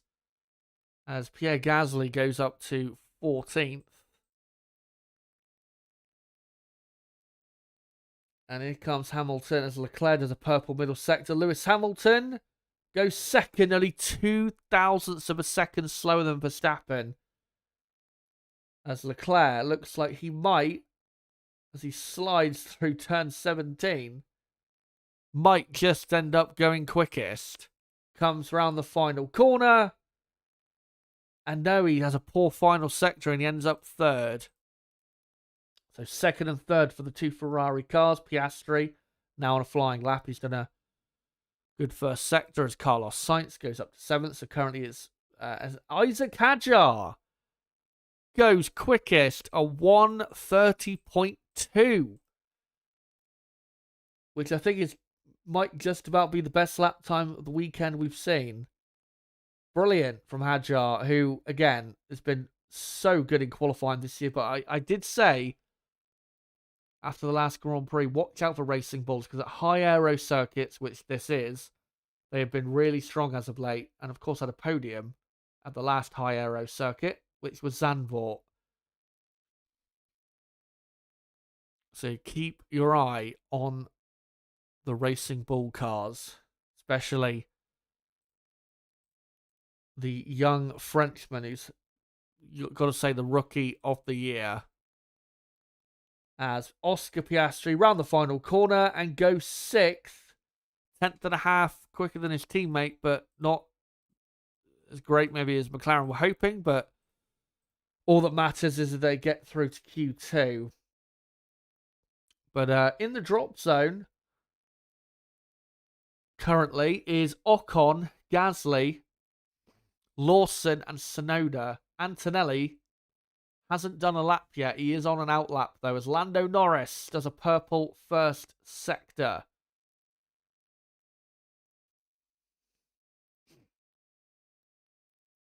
As he comes up to turn 13, gets through that all fine. And yeah, he's 0.3 up on Hadjar for the first two sectors. This is going to put him in the 1:29s. This is a very hot pace we're seeing here in Singapore. As no further investigation between Sainz and Antonelli for impeding, which I don't think we saw. And Lando Norris does a 1:29.9 and goes quickest by pretty much 0.3 of a second.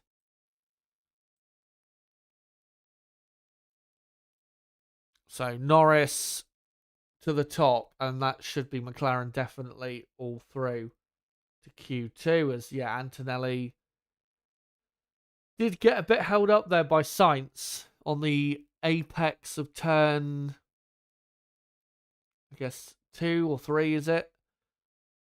But Sainz was just exiting the pit lane. I don't think actually could have done anything about it.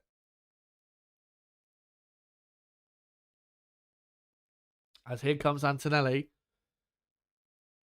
on his first timed run of the session. Very good first sector. Purple first sector.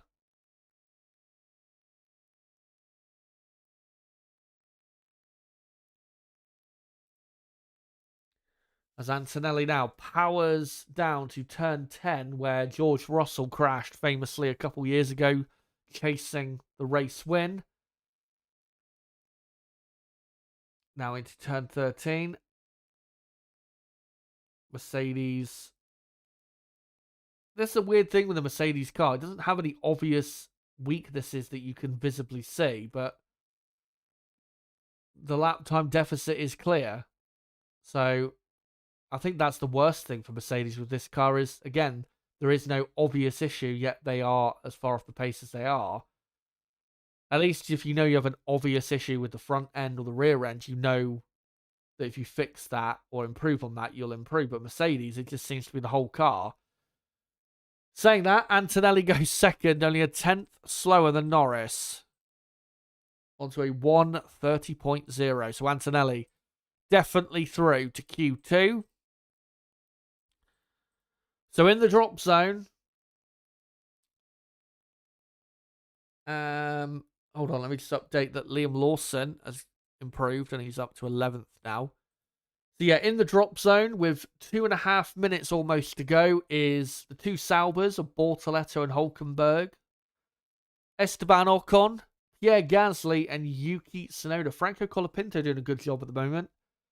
Currently has himself getting into Q2, but we still have one final run to go in this session, as Lewis Hamilton is on another flying lap, currently in 5th place. Doesn't need to do it, really. He's going to get through to Q2, but needs to, I guess, generate some confidence, as the rear end of this Ferrari, at least for Hamilton, constantly stepping out. I know Lewis, with the setup, he always likes the rear end to be sliding a lot more than other drivers, but yeah, definitely a bit too much for Hamilton's liking. That was a good turn 13, though. And his middle sector is only slightly slower than Lando Norris, so this might put him into the top 3.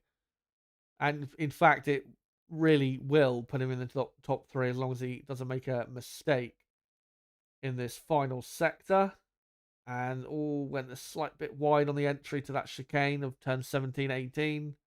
Or turn 16-17, rather. To the line. He goes quickest. 10th and a half quickest. 1:29.7. So Lewis Hamilton tops the timesheets as Lance Stroll improves only up to 14th. Stroll is in big trouble, because pretty much everyone behind him is going to improve massively. So, yeah, Stroll, I think, is almost certainly going to be eliminated here in Q1, which, well, it's not a surprise, is it? He's been eliminated so many times in Q1 in the last couple years. As Piastri gets himself up to 6th place. As we're looking at Yuki Tsunoda on a flying lap in the final few seconds. Of course, these are the final laps, as the checkered flag will fall in 15 seconds. I've got a yellow flag out there for something.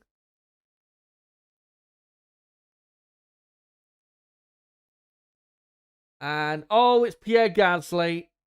I don't know where that is. But there's no red flag. I don't think Gasly's crashed. I think he's gone off. Oh, no, he's broke down. He says, I've lost everything the steering is heavy. So he's broke down. I don't know where that is, though. Where that yellow flag is. It's at, as Russell goes second, it's at turn 10. But green flag now, as Yuki Tsunoda goes up to 10th. As we've got another yellow flag out there. Don't know if it's for Gasly's car still. Yeah, Russell's up to 2nd. We're now looking at Bortoleto. Currently in the drop zone. Can he get himself out and out-qualify teammate Hulkenberg yet again? As Hulkenberg goes up to 13th. Can Bortoleto do any better than that? To the line. No, he doesn't. Bortoleto is out in Q1. That's the first time in a while he's been out-qualified by Hulkenberg. Here's Esteban Ocon. Surely he can do better. No, he doesn't. He stays in 19th. That is a shocking effort from Ocon when Behrman's in the top 10. And yeah, Gasly's got out of his car. So clearly the car broke down. He's going to be last. What about his teammate Colapinto? Is a replay. So through turn 10, he goes and clearly was feeling an issue. And then he just went down the... he parked next to the track at turn 11. I think he tried to get as far away from the track as he could. That's a replay of Stroll clipping the barriers. And Lance Stroll is out in Q1, as we expected. And here's a replay of Colapinto clipping the wall at and 5. Colapinto also out at 18th, but at least he outqualifies Gasly, even though Gasly broke down at the end there. And Bortoleto did back off slightly. So I think that's what's caused Bortoleto, unfortunately, to miss Q2. So let's go through the drivers that have made it into Q2. Hamilton, Russell, Norris, Antonelli, Hadjar, Verstappen, Piastri, Leclerc, Behrman, Tsunoda. And then Sainz, Lawson, Hulkenberg, Alonso, and Albon. And knocked out in Q1, Gabriel Bortoleto, Lance Stroll, Franco Colapinto, Esteban Ocon, and Pierre Gasly. Bortoleto definitely was affected by the yellow. I'm not sure with Ocon. If he was, fair enough. But if not, then that was a shocking effort from Ocon. Given that, again, his teammate was in 9th place and was really quick in that session.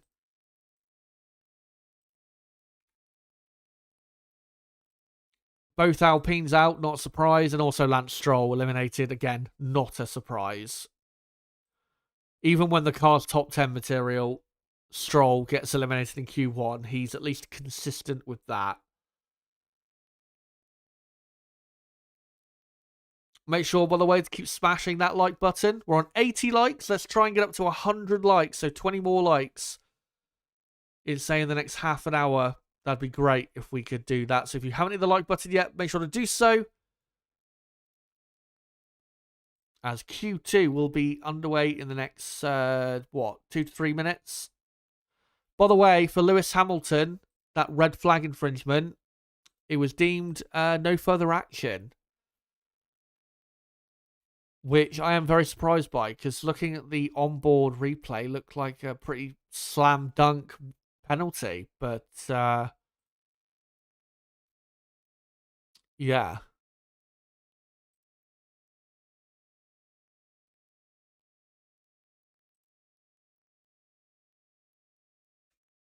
Let me see if I can find any comments quick before we get into the next part of the session.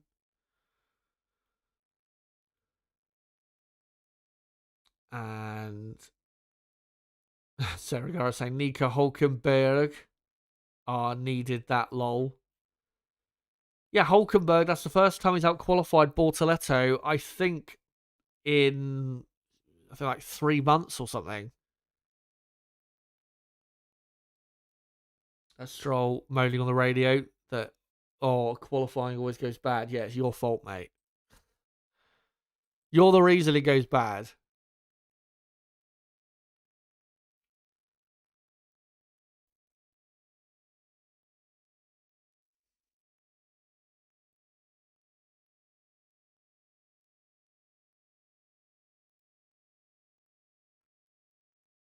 As Anthony Davidson is doing a piece looking at why Stroll got eliminated, which is, well, not much to be said other than Stroll is shit. That's why. Anyone who thinks Lance Stroll should be on the grid is just absolutely insane, quite frankly. Anyway, there's the second cut-off zone, where we'll be knocking out the next 5 slowest. Those next 5 being from 11th to 15th. And whoever ends up in those positions at the end of Q2 will be in those positions and start the race from those particular positions. And we could get a surprise here.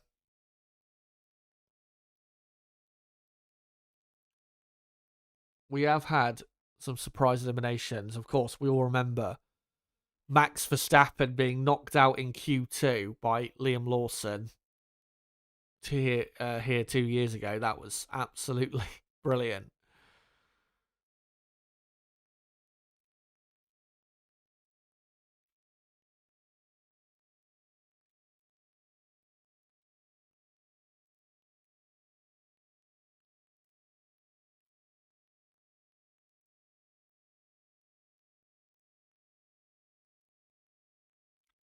Sarah Cara saying the bandits are out in Q1. Interesting way of saying that, but yeah. Royce Sober says, without the yellow flag, Bortoleto would go through. Yeah, definitely. Bortoleto would be comfortably in Q2 it wasn't for the yellow flag, but that's the way it works. That's why you got to get your good laps in early if you want to make sure that you get through. Because if you leave it to the last lap, that's what happens, or can happen.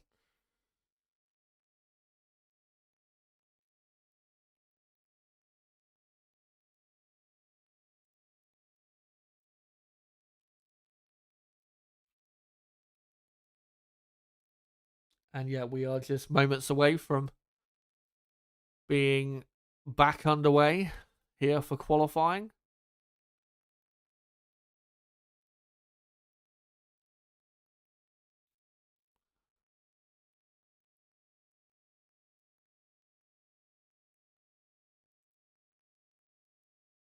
As we look at Charles Leclerc in his garage, sat in the cockpit, reading telemetry. That's what they do when you see him staring straight ahead. That's what those screens are. They give them their telemetry so that they can, in between runs, look at, where they're losing time and where they could improve.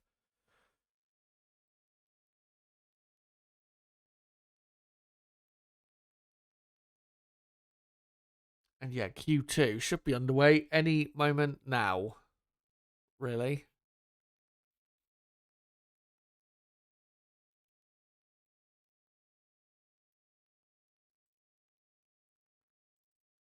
And by the way, I've just seen on X that in the last 5 Grand Prix, Colapinto has outqualified Gasly 4-1. So is Colapinto doing a bad job? I'm not sure really he is. I mean, the car is absolutely dreadful. Colapinto does still crash and is a bit, bit messy still for me, but if you're out qualifying someone like Pierre Gasly that often, you deserve to be in Formula One. Gasly is, as a start of Q2 delay, though I wonder if that's because they're trying to clear Pierre Gasly's car away. But yeah, if you're out qualifying Gasly that often, you deserve to be in Formula One because, I mean, Gasly is. And yeah, the session will start Q2 in 3 minutes' time. Yeah, if you don't qualify Gasly that often, a Pierre Gasly that is maybe one of the top 10 best drivers in Formula One or top 12, 13, then yeah, I think that improves or helps your argument for wanting to be on the grid. But again, because the car's so bad, we're not seeing Colapinto actually, get good results or in good positions because, the car's so poor. If the car was as good as the Racing Bulls car, then Colapinto would probably be scoring points on a semi-regular basis.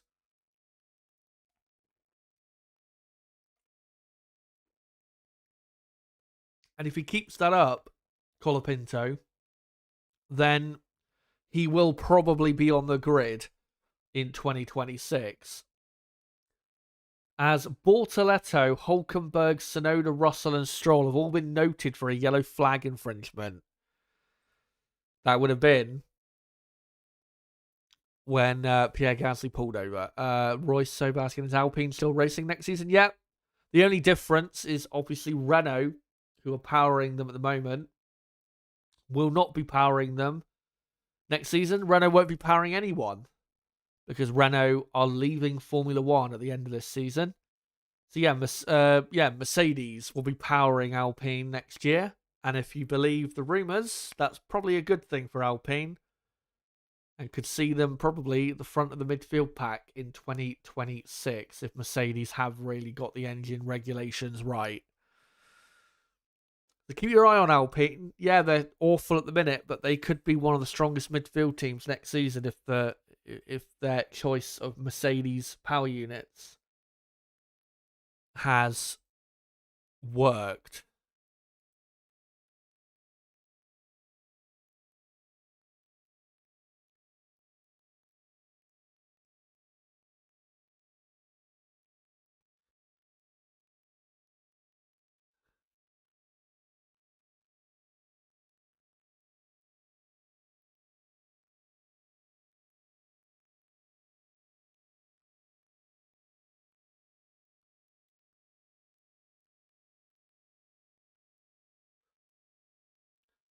Right, let me just see if there's any more comments.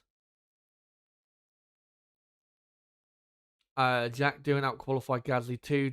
Then he got sacked anyhow for no good reason. Did he actually? But did he have a superior qualifying record to Gasly, or did he just out qualify Gasly once or twice? Because there's quite a big difference. I think Colapinto has shown, compared to Gasly, I think Colapinto has shown more than what Doohan has. Colapinto is crashing more than Doohan was, but I think he's showing more potential than Doohan compared to Gasly. When, at the end of the day, as long as you are doing well compared to your teammate, if you're getting beaten by your teammate but it's close, or you're beating your teammate, then you're doing good enough. And at the minute, Colapinto is doing good enough, as they've delayed Q2 by another 30 seconds or so.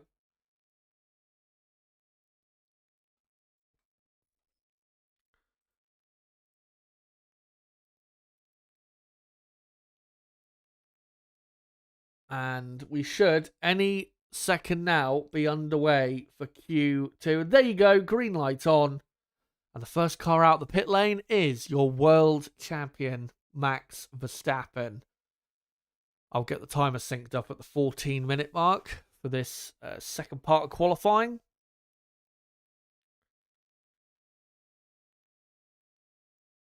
As Alex Albon, we're looking there with his visor open, just slowly coming out the pits, ahead of Carlos Sainz. Albon never really had a good result here in Singapore, from what I can remember. He did finish in 6th here in 2019, but that was in a Red Bull that was expected to finish in the top 6, so it wasn't exactly a good result. Carlos Sainz, though, has always been strong here. I think he's been in the top 10 in basically every Singapore Grand Prix that he's done. Like I said, took pole and won here in 2023. In, I think, 2022, I think he was on the podium. And then I think 2017, in a Toro Rosso, he finished in 4th, I think it was. And I think that was one of his final races for Toro Rosso. So, yeah. And I think he qualified, if I remember correctly, in 6th or 7th in 2016 in the Toro Rosso. Yeah. Point is, Sainz has always been really strong here.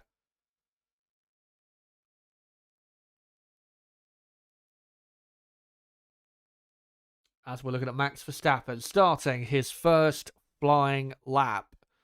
The quickest times in this session will probably be a mid 129. So if you can do a 130.2 or a 130.3 or better, then you should get through to Q3. But a 130.5 or slower, I think, will see you knocked out. So we'll see how that goes. Verstappen, very good first sector.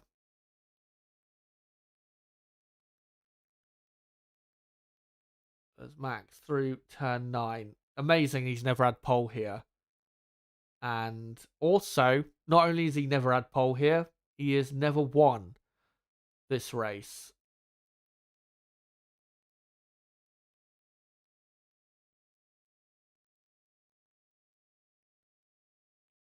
As Verstappen through turn 13, now on the short DRS zone down to turn 14. And looks good through there. Now he opens the DRS quickly as he heads down to the 16-17 chicane. And yeah, Red Bull looking good. A lot better than it was a couple months ago in all facets, really. And to the line, there's a 129.7, which is good, but maybe he would have hoped for maybe a tenth or so better than that. But that is a good lap time to start Q2. And, I mean, already that is good enough to get him into Q3. As Oliver Behrman does a 1:30.2, which is a good start from him. Behrman looking very, I think, strong in terms of getting into the top 10 if he keeps up this level of performance. Albon goes fourth. Hadjar, by the way, did a 1:30.1. Good start from him as well. Hadjar looks absolutely on it, which is really good to see. As here comes Charles Leclerc. 2 pole positions he's had in Singapore.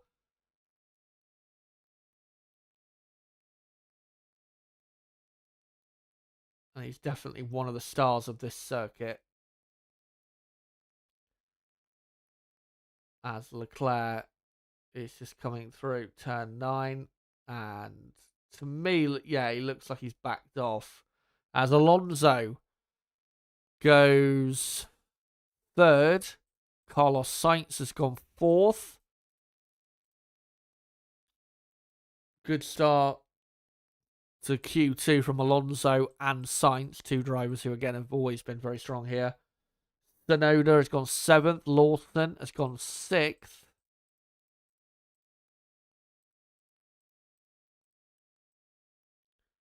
And then Alex Albon in 8th as George Russell completes the middle sector. He did a purple first sector, Russell. And now powers down to the turn 16-17 chicane. Russell still searching at this circuit for his first podium. Don't think he's ever been on the podium here in Singapore. He does a 1:30.1 to start, which is okay. I think he'd be a bit disappointed with that. Half a second almost slower than Verstappen. Meanwhile, Antonelli goes second within a tenth of Verstappen. So Russell clearly not having a great run there. But fantastic for Antonelli as Norris goes third on a 1:30.0. We know he can go quicker than that. McLaren possibly on used tyres. As Oscar Piastri we're looking at now is in a purple middle sector as Antonelli's had his time deleted.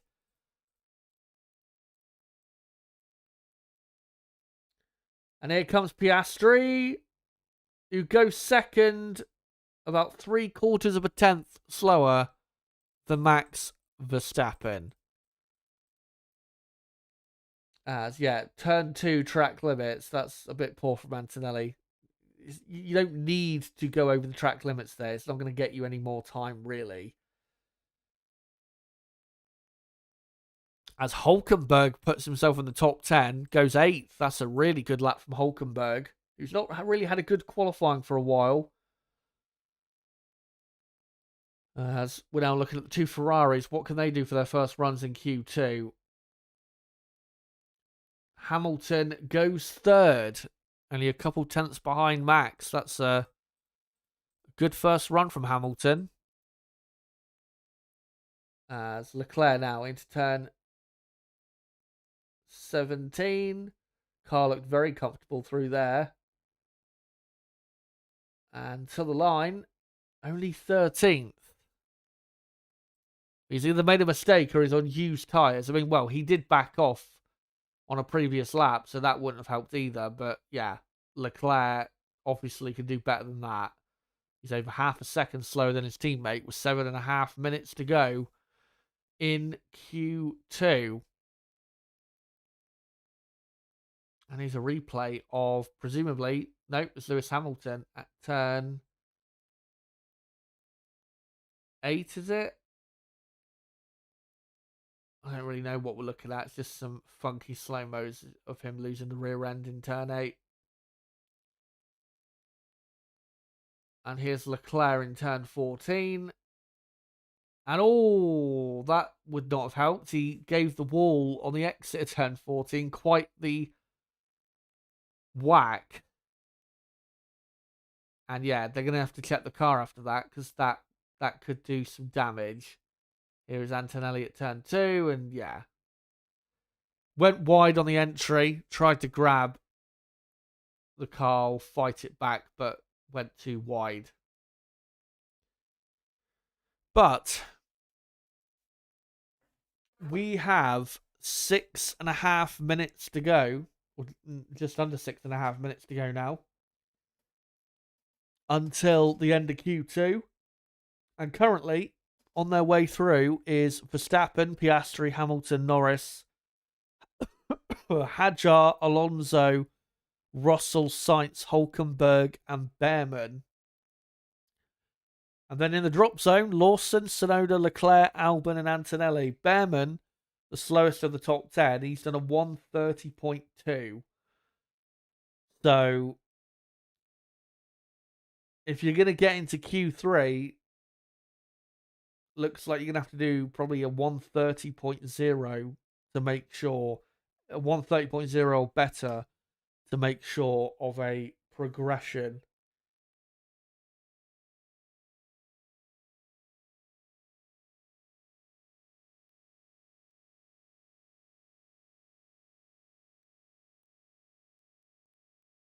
As we're looking at Antonelli on an outlap now, on brand spanking new soft tyres. And Antonelli went second with his first run before it got deleted. So Antonelli with a bit more rubber on the track now. And as the track gets quicker, might be able to go quickest with this lap. So we'll keep an eye on him. Max Verstappen's on an outlap. So is Hadjar, Russell, Sainz, Albon, Tsunoda, and Behrman. As we're looking at the two McLarens and Alonso and the Aston Martin slowly filtering onto track. Of course, an outlap around this track is going to be quite long. It's going to be at least 2 minutes. An outlap around here. And that's why they're coming out now with still 4 minutes to go, because obviously they need the appropriate time to get the tyres warmed up and get that outlap done without also cooking the tyres too much in what is very hot conditions. Oh, Antonelli nearly gave the wall a big old kiss on the exit of turn 3, but he got away with it. Now down to the first sector. Still a good first sector time despite that loss of rear end grip, which probably would have cost him about 1/10 of a second.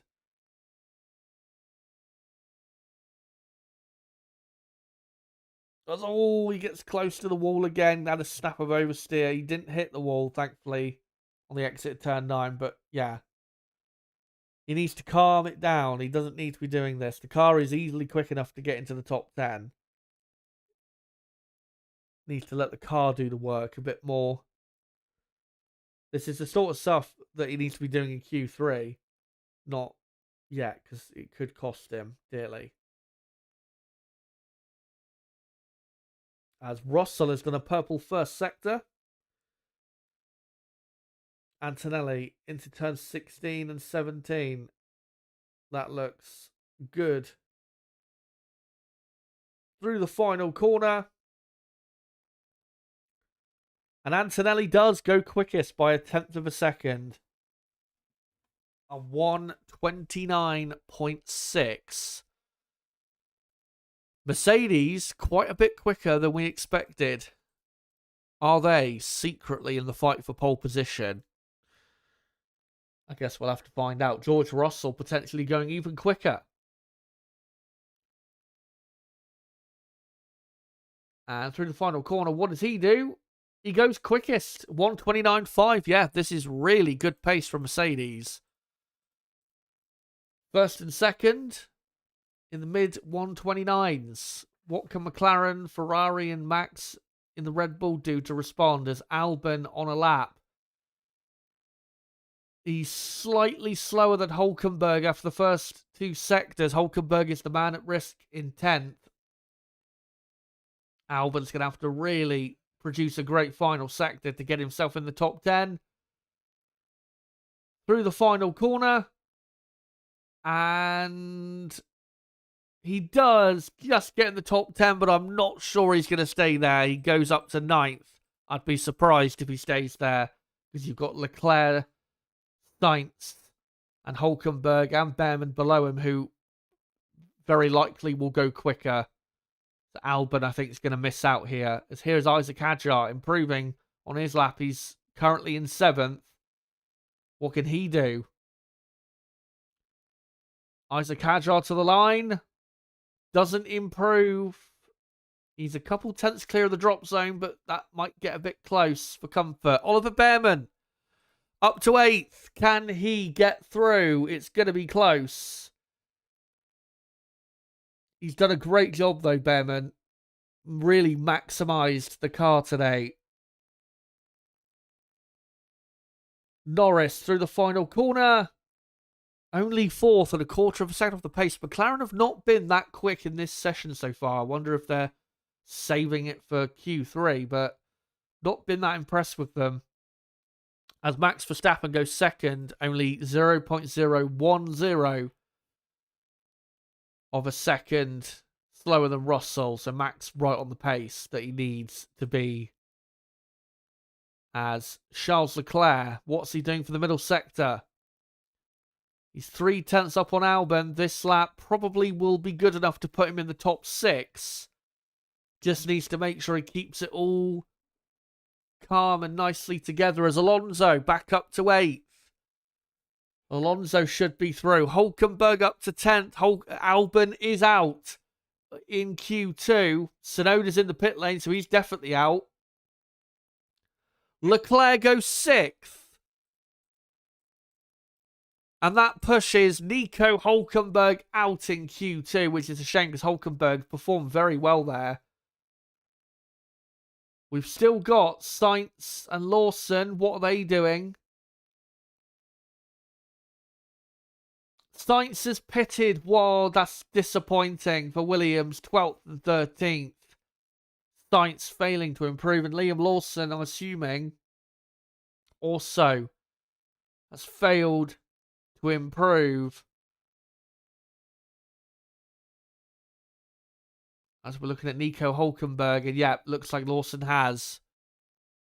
So there you go. Q2 over and done with. Here are the drivers that have entered the top 10 shootout on the streets of Marina Bay. George Russell, Max Verstappen, Kimi Antonelli, Lando Norris, Oscar Piastri, Charles Leclerc, Lewis Hamilton, Isaac Hadjar, Fernando Alonso, and Oliver Behrman. Brilliant job by Behrman dragging that car in the top 10. And knocked out in Q2, Nico Hulkenberg, Alex Albon, Carlos Sainz, Liam Lawson, and Yuki Tsunoda.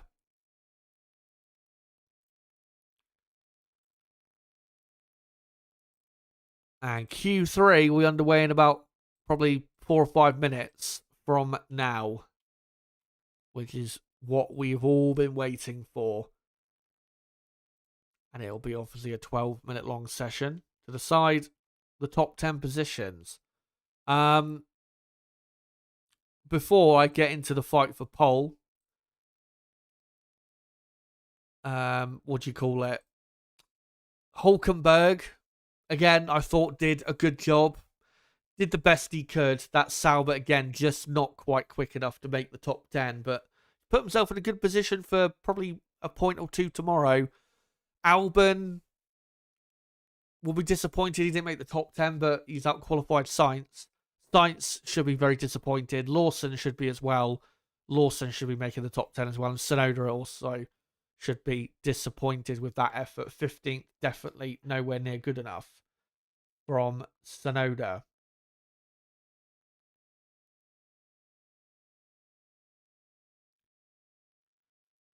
But in terms of the fight for pole position, it looks like we have got a new team added to that conversation. Mercedes-Benz. Out of nowhere. Producing mostly the pace I expected coming into the weekend, but the pace I really hoped they'd have for this Grand Prix.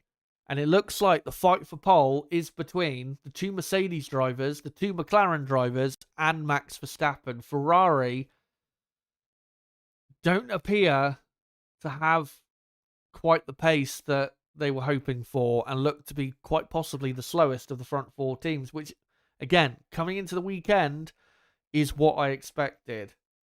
And then you got Hadjar and Alonso. No surprise there in the top 10. They've been consistently in the top 10 all weekend.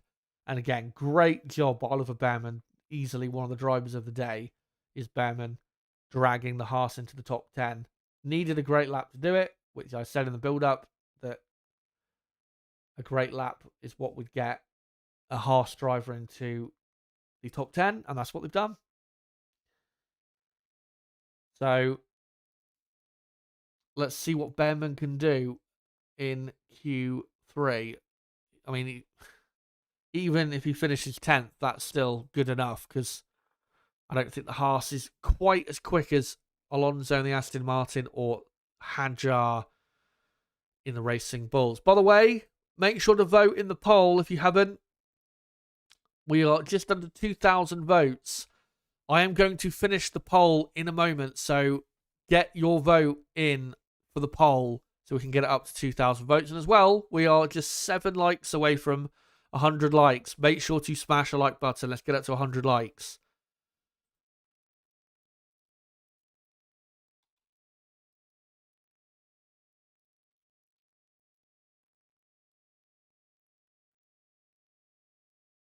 But yeah, I cannot wait, especially if Mercedes are in the fight for pole. I cannot wait for this next few minutes. 5 drivers potentially who could get pole. And remember, 3 of those 5, Russell, Antonelli, and Piastri, have never had pole. And Verstappen even. So 4 of the 5 have never had pole at this circuit. So we could get a new man taking pole.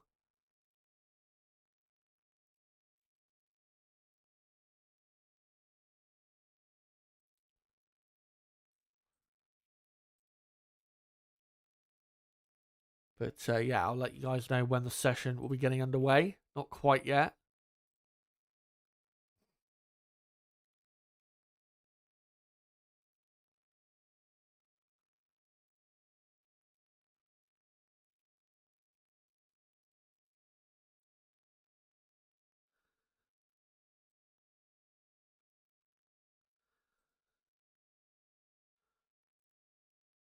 Let's see what you guys are saying in the chat quick before we get into Q3.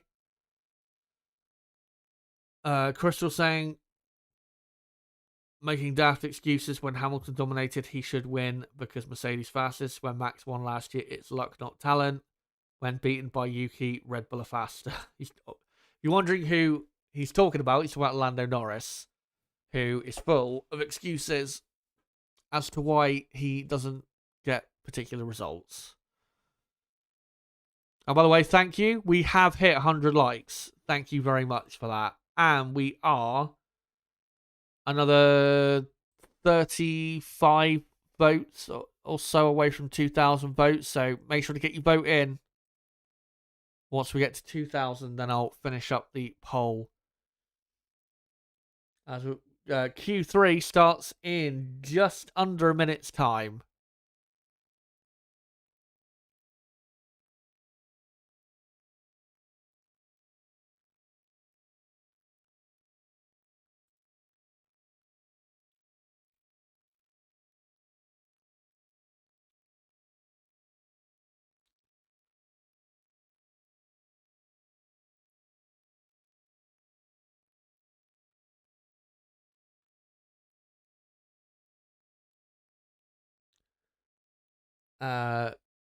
Sorry, I was just looking at something there. That's why I was just going silent there for a second. Sorry about that. Yeah, Crystal saying Lando Norris' list of excuses. He won't hold himself accountable, and he set higher standards for others because he can't cope with pressure. Exactly. He just isn't. I said it in. I think I said it in. I don't know if it was my last podcast, but I've said it before. Lando Norris is the definition of not that guy. Meaning he just isn't the guy, the man.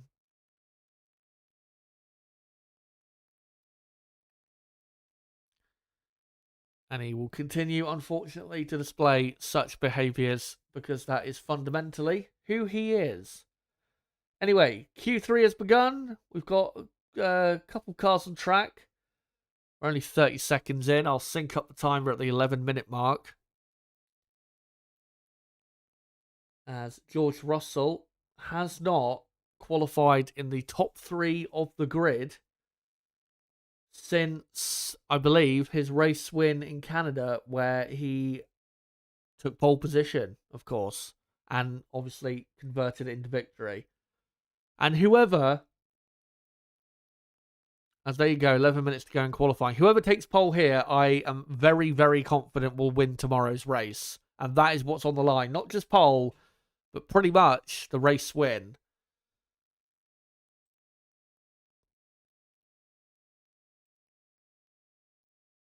As the McLaren's now released from the garage. Well, Piastri is. Norris has been let go a bit sooner.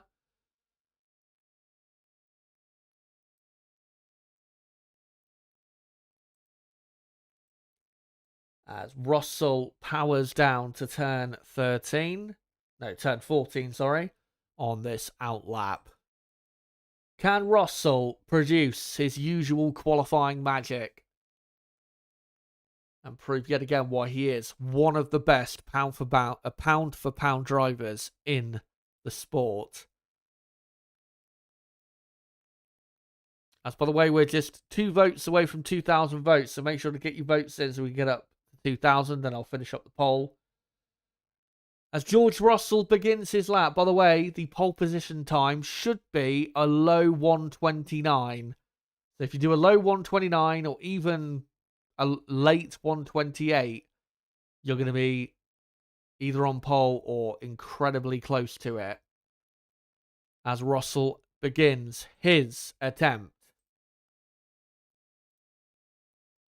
And there you go. The poll has now got 2,000 votes. I'll read out the results in a minute. George Russell does an incredibly quick first sector.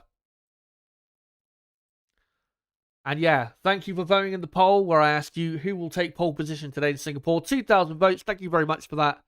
64% of the vote very clearly went to Max Verstappen. 13% for Piastri, 12% for Norris, 11% for Leclerc. Let's see if Max indeed will take what could be a championship-defining pole. As Russell, this has been a very good lap by the looks of it, but whether the time will translate, we'll have to see as Behrman sets the first lap time of Q3. Not sure what it is. As George Russell round the final corner, what's his lap time?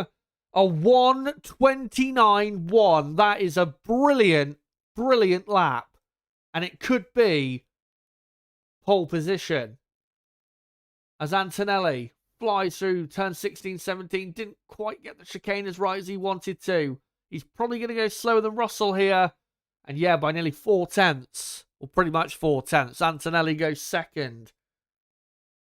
But that is a very strong banker lap from Russell, which is going to be very hard to beat.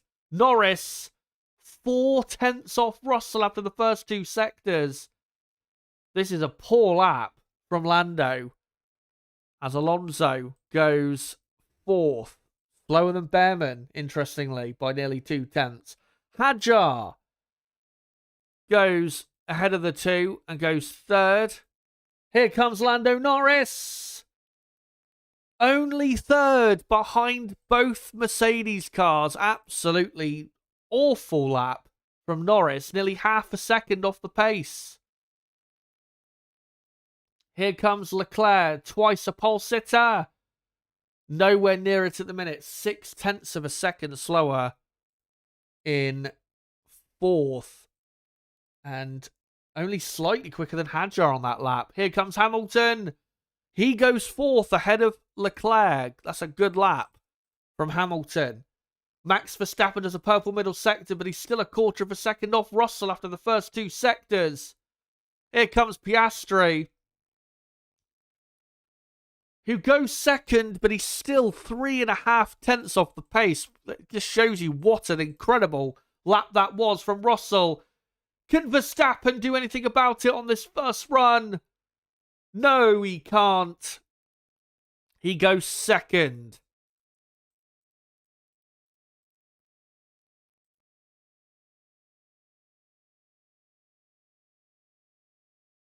And with that lap, Max pretty much 0.2 of a second off the pace of Russell. What a lap by George Russell.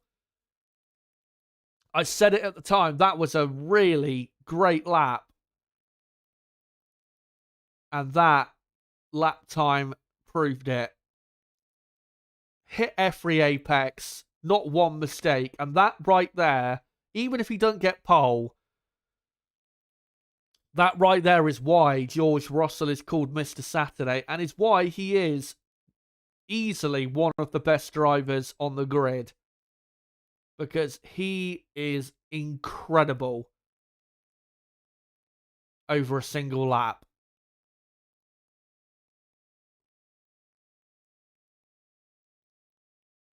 But currently, as we're looking at Oscar Piastri here, he's on his way back to the pits, as everyone else will be, with 5 minutes to go in qualifying. But at the moment, the grid, with 1 run to go, it is George Russell on pole position. Max Verstappen second, Oscar Piastri third, Antonelli fourth, Norris fifth, Hamilton sixth, Leclerc seventh, Hadjar eighth, Behrman ninth, Alonso 10th. If Piastri does end up third or worse, then Max absolutely has to get pole here. Meanwhile, for Piastri, again, doesn't necessarily need to get pole here, but thankfully for him, his teammate is 2 positions down on him. And remember, Lando is still his nearest championship rival, but personally, I still think Max Verstappen is probably more likely to win the championship than Lando is, despite there being still quite a gap between Lando and Max. I think it's 44 points between Lando and Verstappen, but Max is just that much better. As out comes Lewis Hamilton, a man who has had pole position at this track many times. 4 pole positions, I believe it is. 2 for McLaren and 2 for Mercedes-Benz.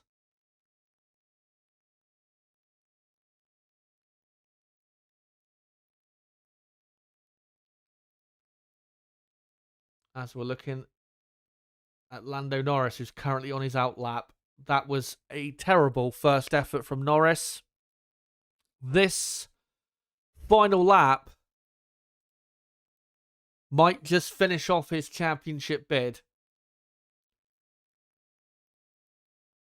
Or it could turn things around in his favour. That's how big this final lap in qualifying is for so many drivers out there. Lando simply has to get it right on this final lap. And for Max, he's close enough to Russell to where he can still get pole. As he will have to duke it out with the closest driver to him on the grid in terms of quality.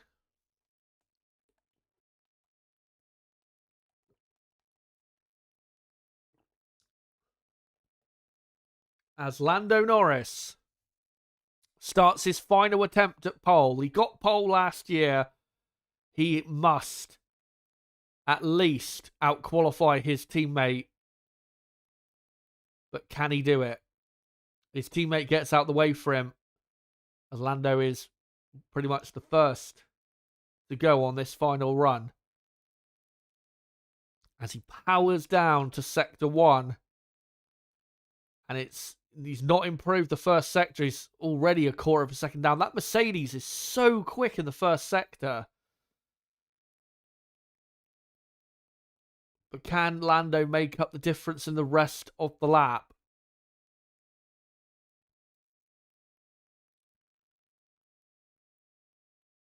Through turn 10, 11, 12.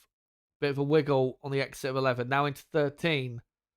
As Leclerc is about to begin, or is about to hit the first sector. And Leclerc doing about the same first sector as Norris, as George Russell about to hit the first sector in the next few seconds as we enter the final 60 seconds of qualifying. Who will take pole? It could be 5 different drivers, as Russell has not improved on his personal best, which I'm not really surprised in the first sector because he was that good. As Lando Norris through the final corner, what will it be for Norris? He stays in 5th. That is an absolute shocker from Lando, but it could get worse. Because Leclerc, currently 7th, is on track to possibly go quicker than Lando. It's going to be very close. As Russell hits the middle sector and goes quicker. Purple middle sector for George Russell. Here comes Charles Leclerc. What can he drag out of this Ferrari? Only 7th. That Ferrari is absolutely horrendous. As Russell through the final couple corners. Will it be pole for Mr. Saturday? To the line. He does go 7 thousandths of a second quicker. But will it be pole? Max has only completed the first sector on his lap as Antonelli stays in 4th. Still a good effort from Antonelli. Remember, he's never raced here before. And he's going to line up most likely on the second row of the grid. As Lewis Hamilton now coming up to the final few corners. Can he somehow drag this Ferrari into the top 5 as it dances through the final corner? And no, it's only 6th. 6th and 7th for Ferrari. Awful. Absolutely awful. From there, Max, though, has not improved his middle sector. It's a 10th and a half down. He's going to have to apple. As all, I think we had a slight disconnection there. Hopefully, I'll be back. You guys should be able to hear me now. George Russell takes pole for the first time here in Singapore. His first pole ever on the streets of Marina Bay. And Mercedes' first pole in Singapore in 7 years. It's been a long time since Mercedes have had anywhere near decent a qualifying result.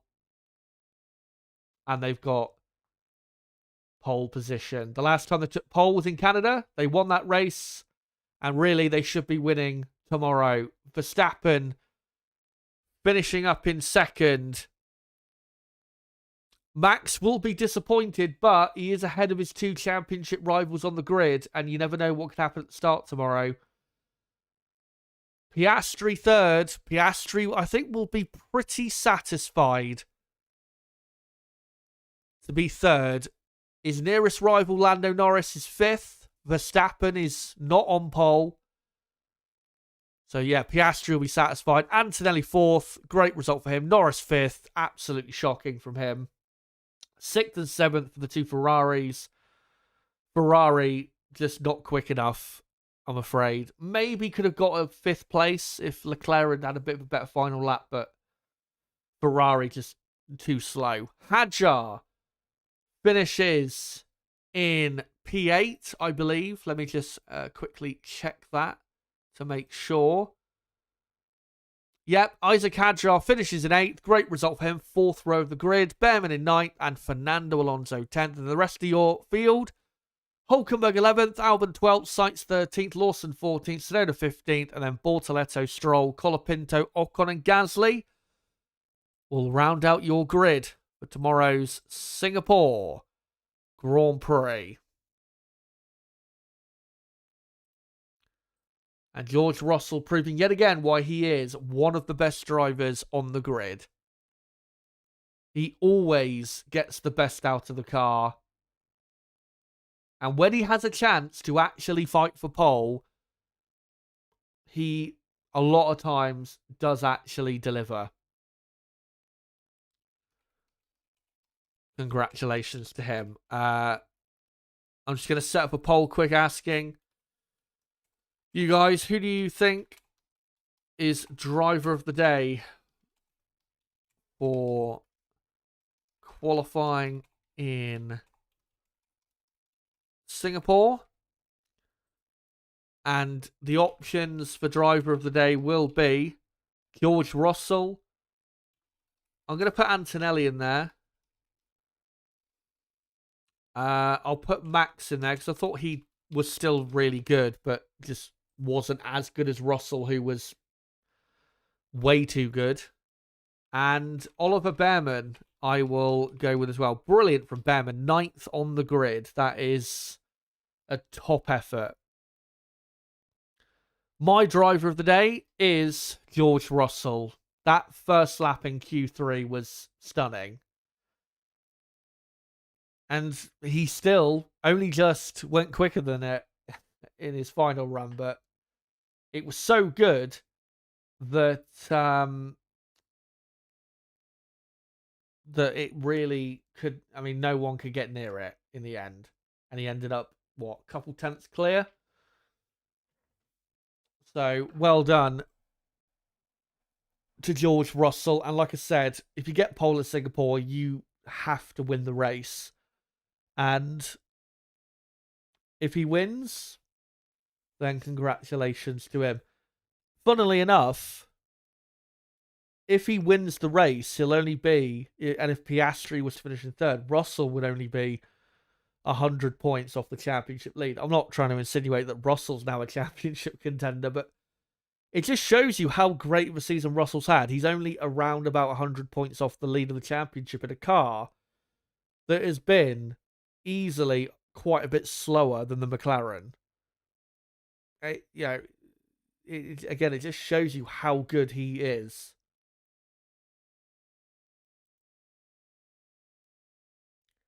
And without a doubt, he is the best British racing driver. There is no doubt about it. He is absolutely better than Lando Norris. At this point, it's not even a comparison. And, well, he is better than Lewis Hamilton at this point because Hamilton's past his best. But yeah, congratulations to Russell. Great to see Mercedes bouncing back from what was a horrible day yesterday. And they delivered even more speed than I thought possible. I did say in my podcast after Baku, keep your eye out for Mercedes in Singapore because I thought they'd be able to get like a top 3. But I did not think pole position was possible. But good to see them on pole.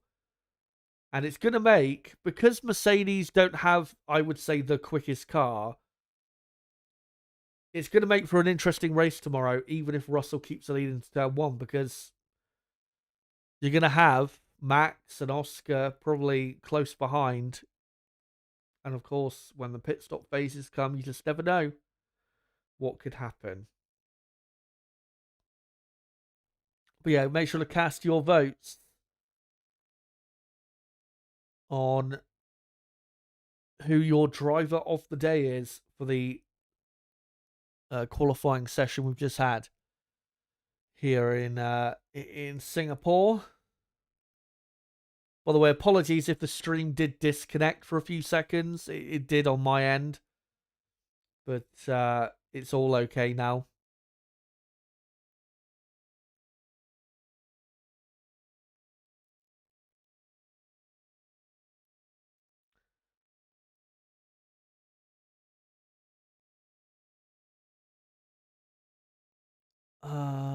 Todd said George racing for a contract. He shouldn't have to. He's so good. Mercedes really need to commit to him and stop playing around, because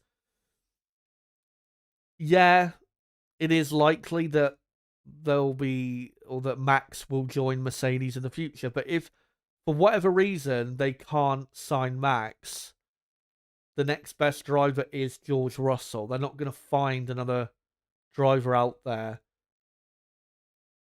that could be an improvement. And then next to Russell, you got Antonelli, who has the potential to be the next, Verstappen or, a world champion level driver. So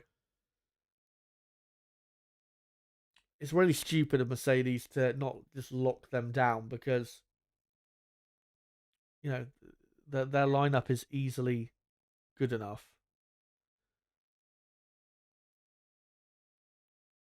Cheers, Astro. Good to see you.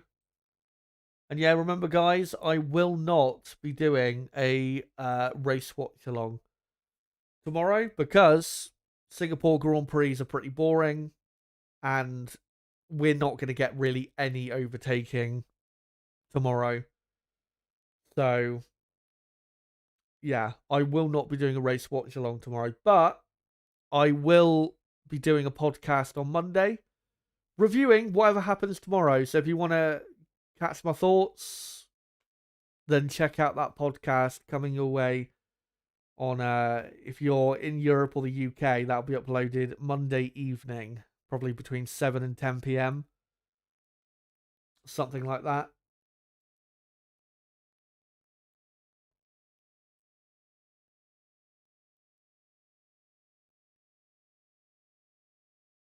Astro say famous last words, Kazza. To be fair, the last couple race watch-alongs that I didn't do, Hungary and Zandvoort, actually ended up being better races than I expected. So hopefully that run will continue. But I'm a lot more confident that this one will be boring than the other two. So yeah.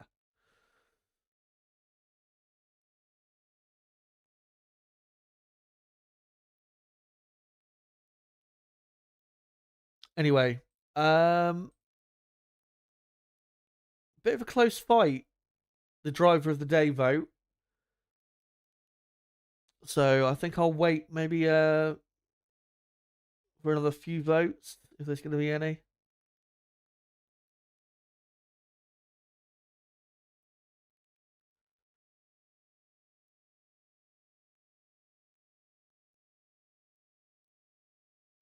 Kalashir says no shot Russell P1 tomorrow. The start of the race will be very interesting, especially if Max gets a better start. Because I mean, if he wants to win the championship, he'll have to send it at turn one. Because if Max can get ahead of Russell at turn one on the first lap, and then win the race, and Russell finishes second, that is great news for Max Verstappen because he'll gain at least 10 points on Piastri, if not more, if Piastri has a poor race for whatever reason. For Oscar, though, again, he'll be satisfied with that result. Piastri, I think, still will aim to finish at least second tomorrow. But if he finishes third and Max doesn't win and Lando, finishes fifth or lower, then I think it'll be a satisfactory weekend for Oscar. But who knows what could happen tomorrow. No one thought Oscar would crash out on the first lap 2 weeks ago in Baku, so you just never know. Well, it looks like we have a clear enough winner for driver of the day. And surprisingly, after 76 votes, it is Max Verstappen who has won it. 51% of the vote. Maybe we just have a lot of Max fans in the chat, which is not a surprise. Max is the best driver. Why wouldn't he have a lot of fans? 38% for Russell, 7% for Behrman, and 4% for Antonelli.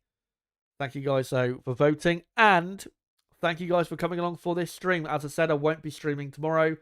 And on Monday, I'll be uploading my podcast covering whatever happens tomorrow in the Singapore Grand Prix. So if you want to hear that, check that out on Monday. In terms of the next Grand Prix, I will be doing both a qualifying and race watch along for the next Grand Prix, which is the US Grand Prix at the Circuit of the Americas. Usually, consistently, one of the best races of a Formula One season. So I will definitely be doing a quali and race watch along in 2 weeks, regardless of, whatever happens in terms of the starting grid or whatever like that. So in terms of my next stream will be in 2 weeks' time, where I'll be live at 8:30 p.m. UK time for the qualifying watch-along for the United States Grand Prix. Qualifying starts at 10 p.m. UK time, quite a bit later than today. And then I'll be live 2 hours before lights out for race day at 6 p.m. UK time for the United States Grand Prix race day. So make sure to join me for that. And then, of course, there'll be a podcast the day after that reviewing that race. But guys, cheers for coming along for this stream. Hope you have a good rest of your weekend. Hope you enjoyed tomorrow's race. Make sure to subscribe before you go, because obviously we still cover pretty much every Grand Prix on the channel and pretty much do a qualifying and race watch along for most races. Smash the like button before you go. Obviously, it does help the channel grow. One thing I forgot to mention as well is make sure to check out my Buy Me a Coffee page, which I've linked in the description. I will also post a link of it in the live chat. This page is a page where you guys can donate to me. If you want to support the channel and support what I do here, then make sure to go to that link, which I've just posted in the chat. Make sure to go there, and you can donate whatever amount you want. You can even do a monthly subscription. I've set the monthly subscription at like £5, I think, which is obviously not too much. If you want to support the channel and support what I do, the work I do here, make sure to go there and donate.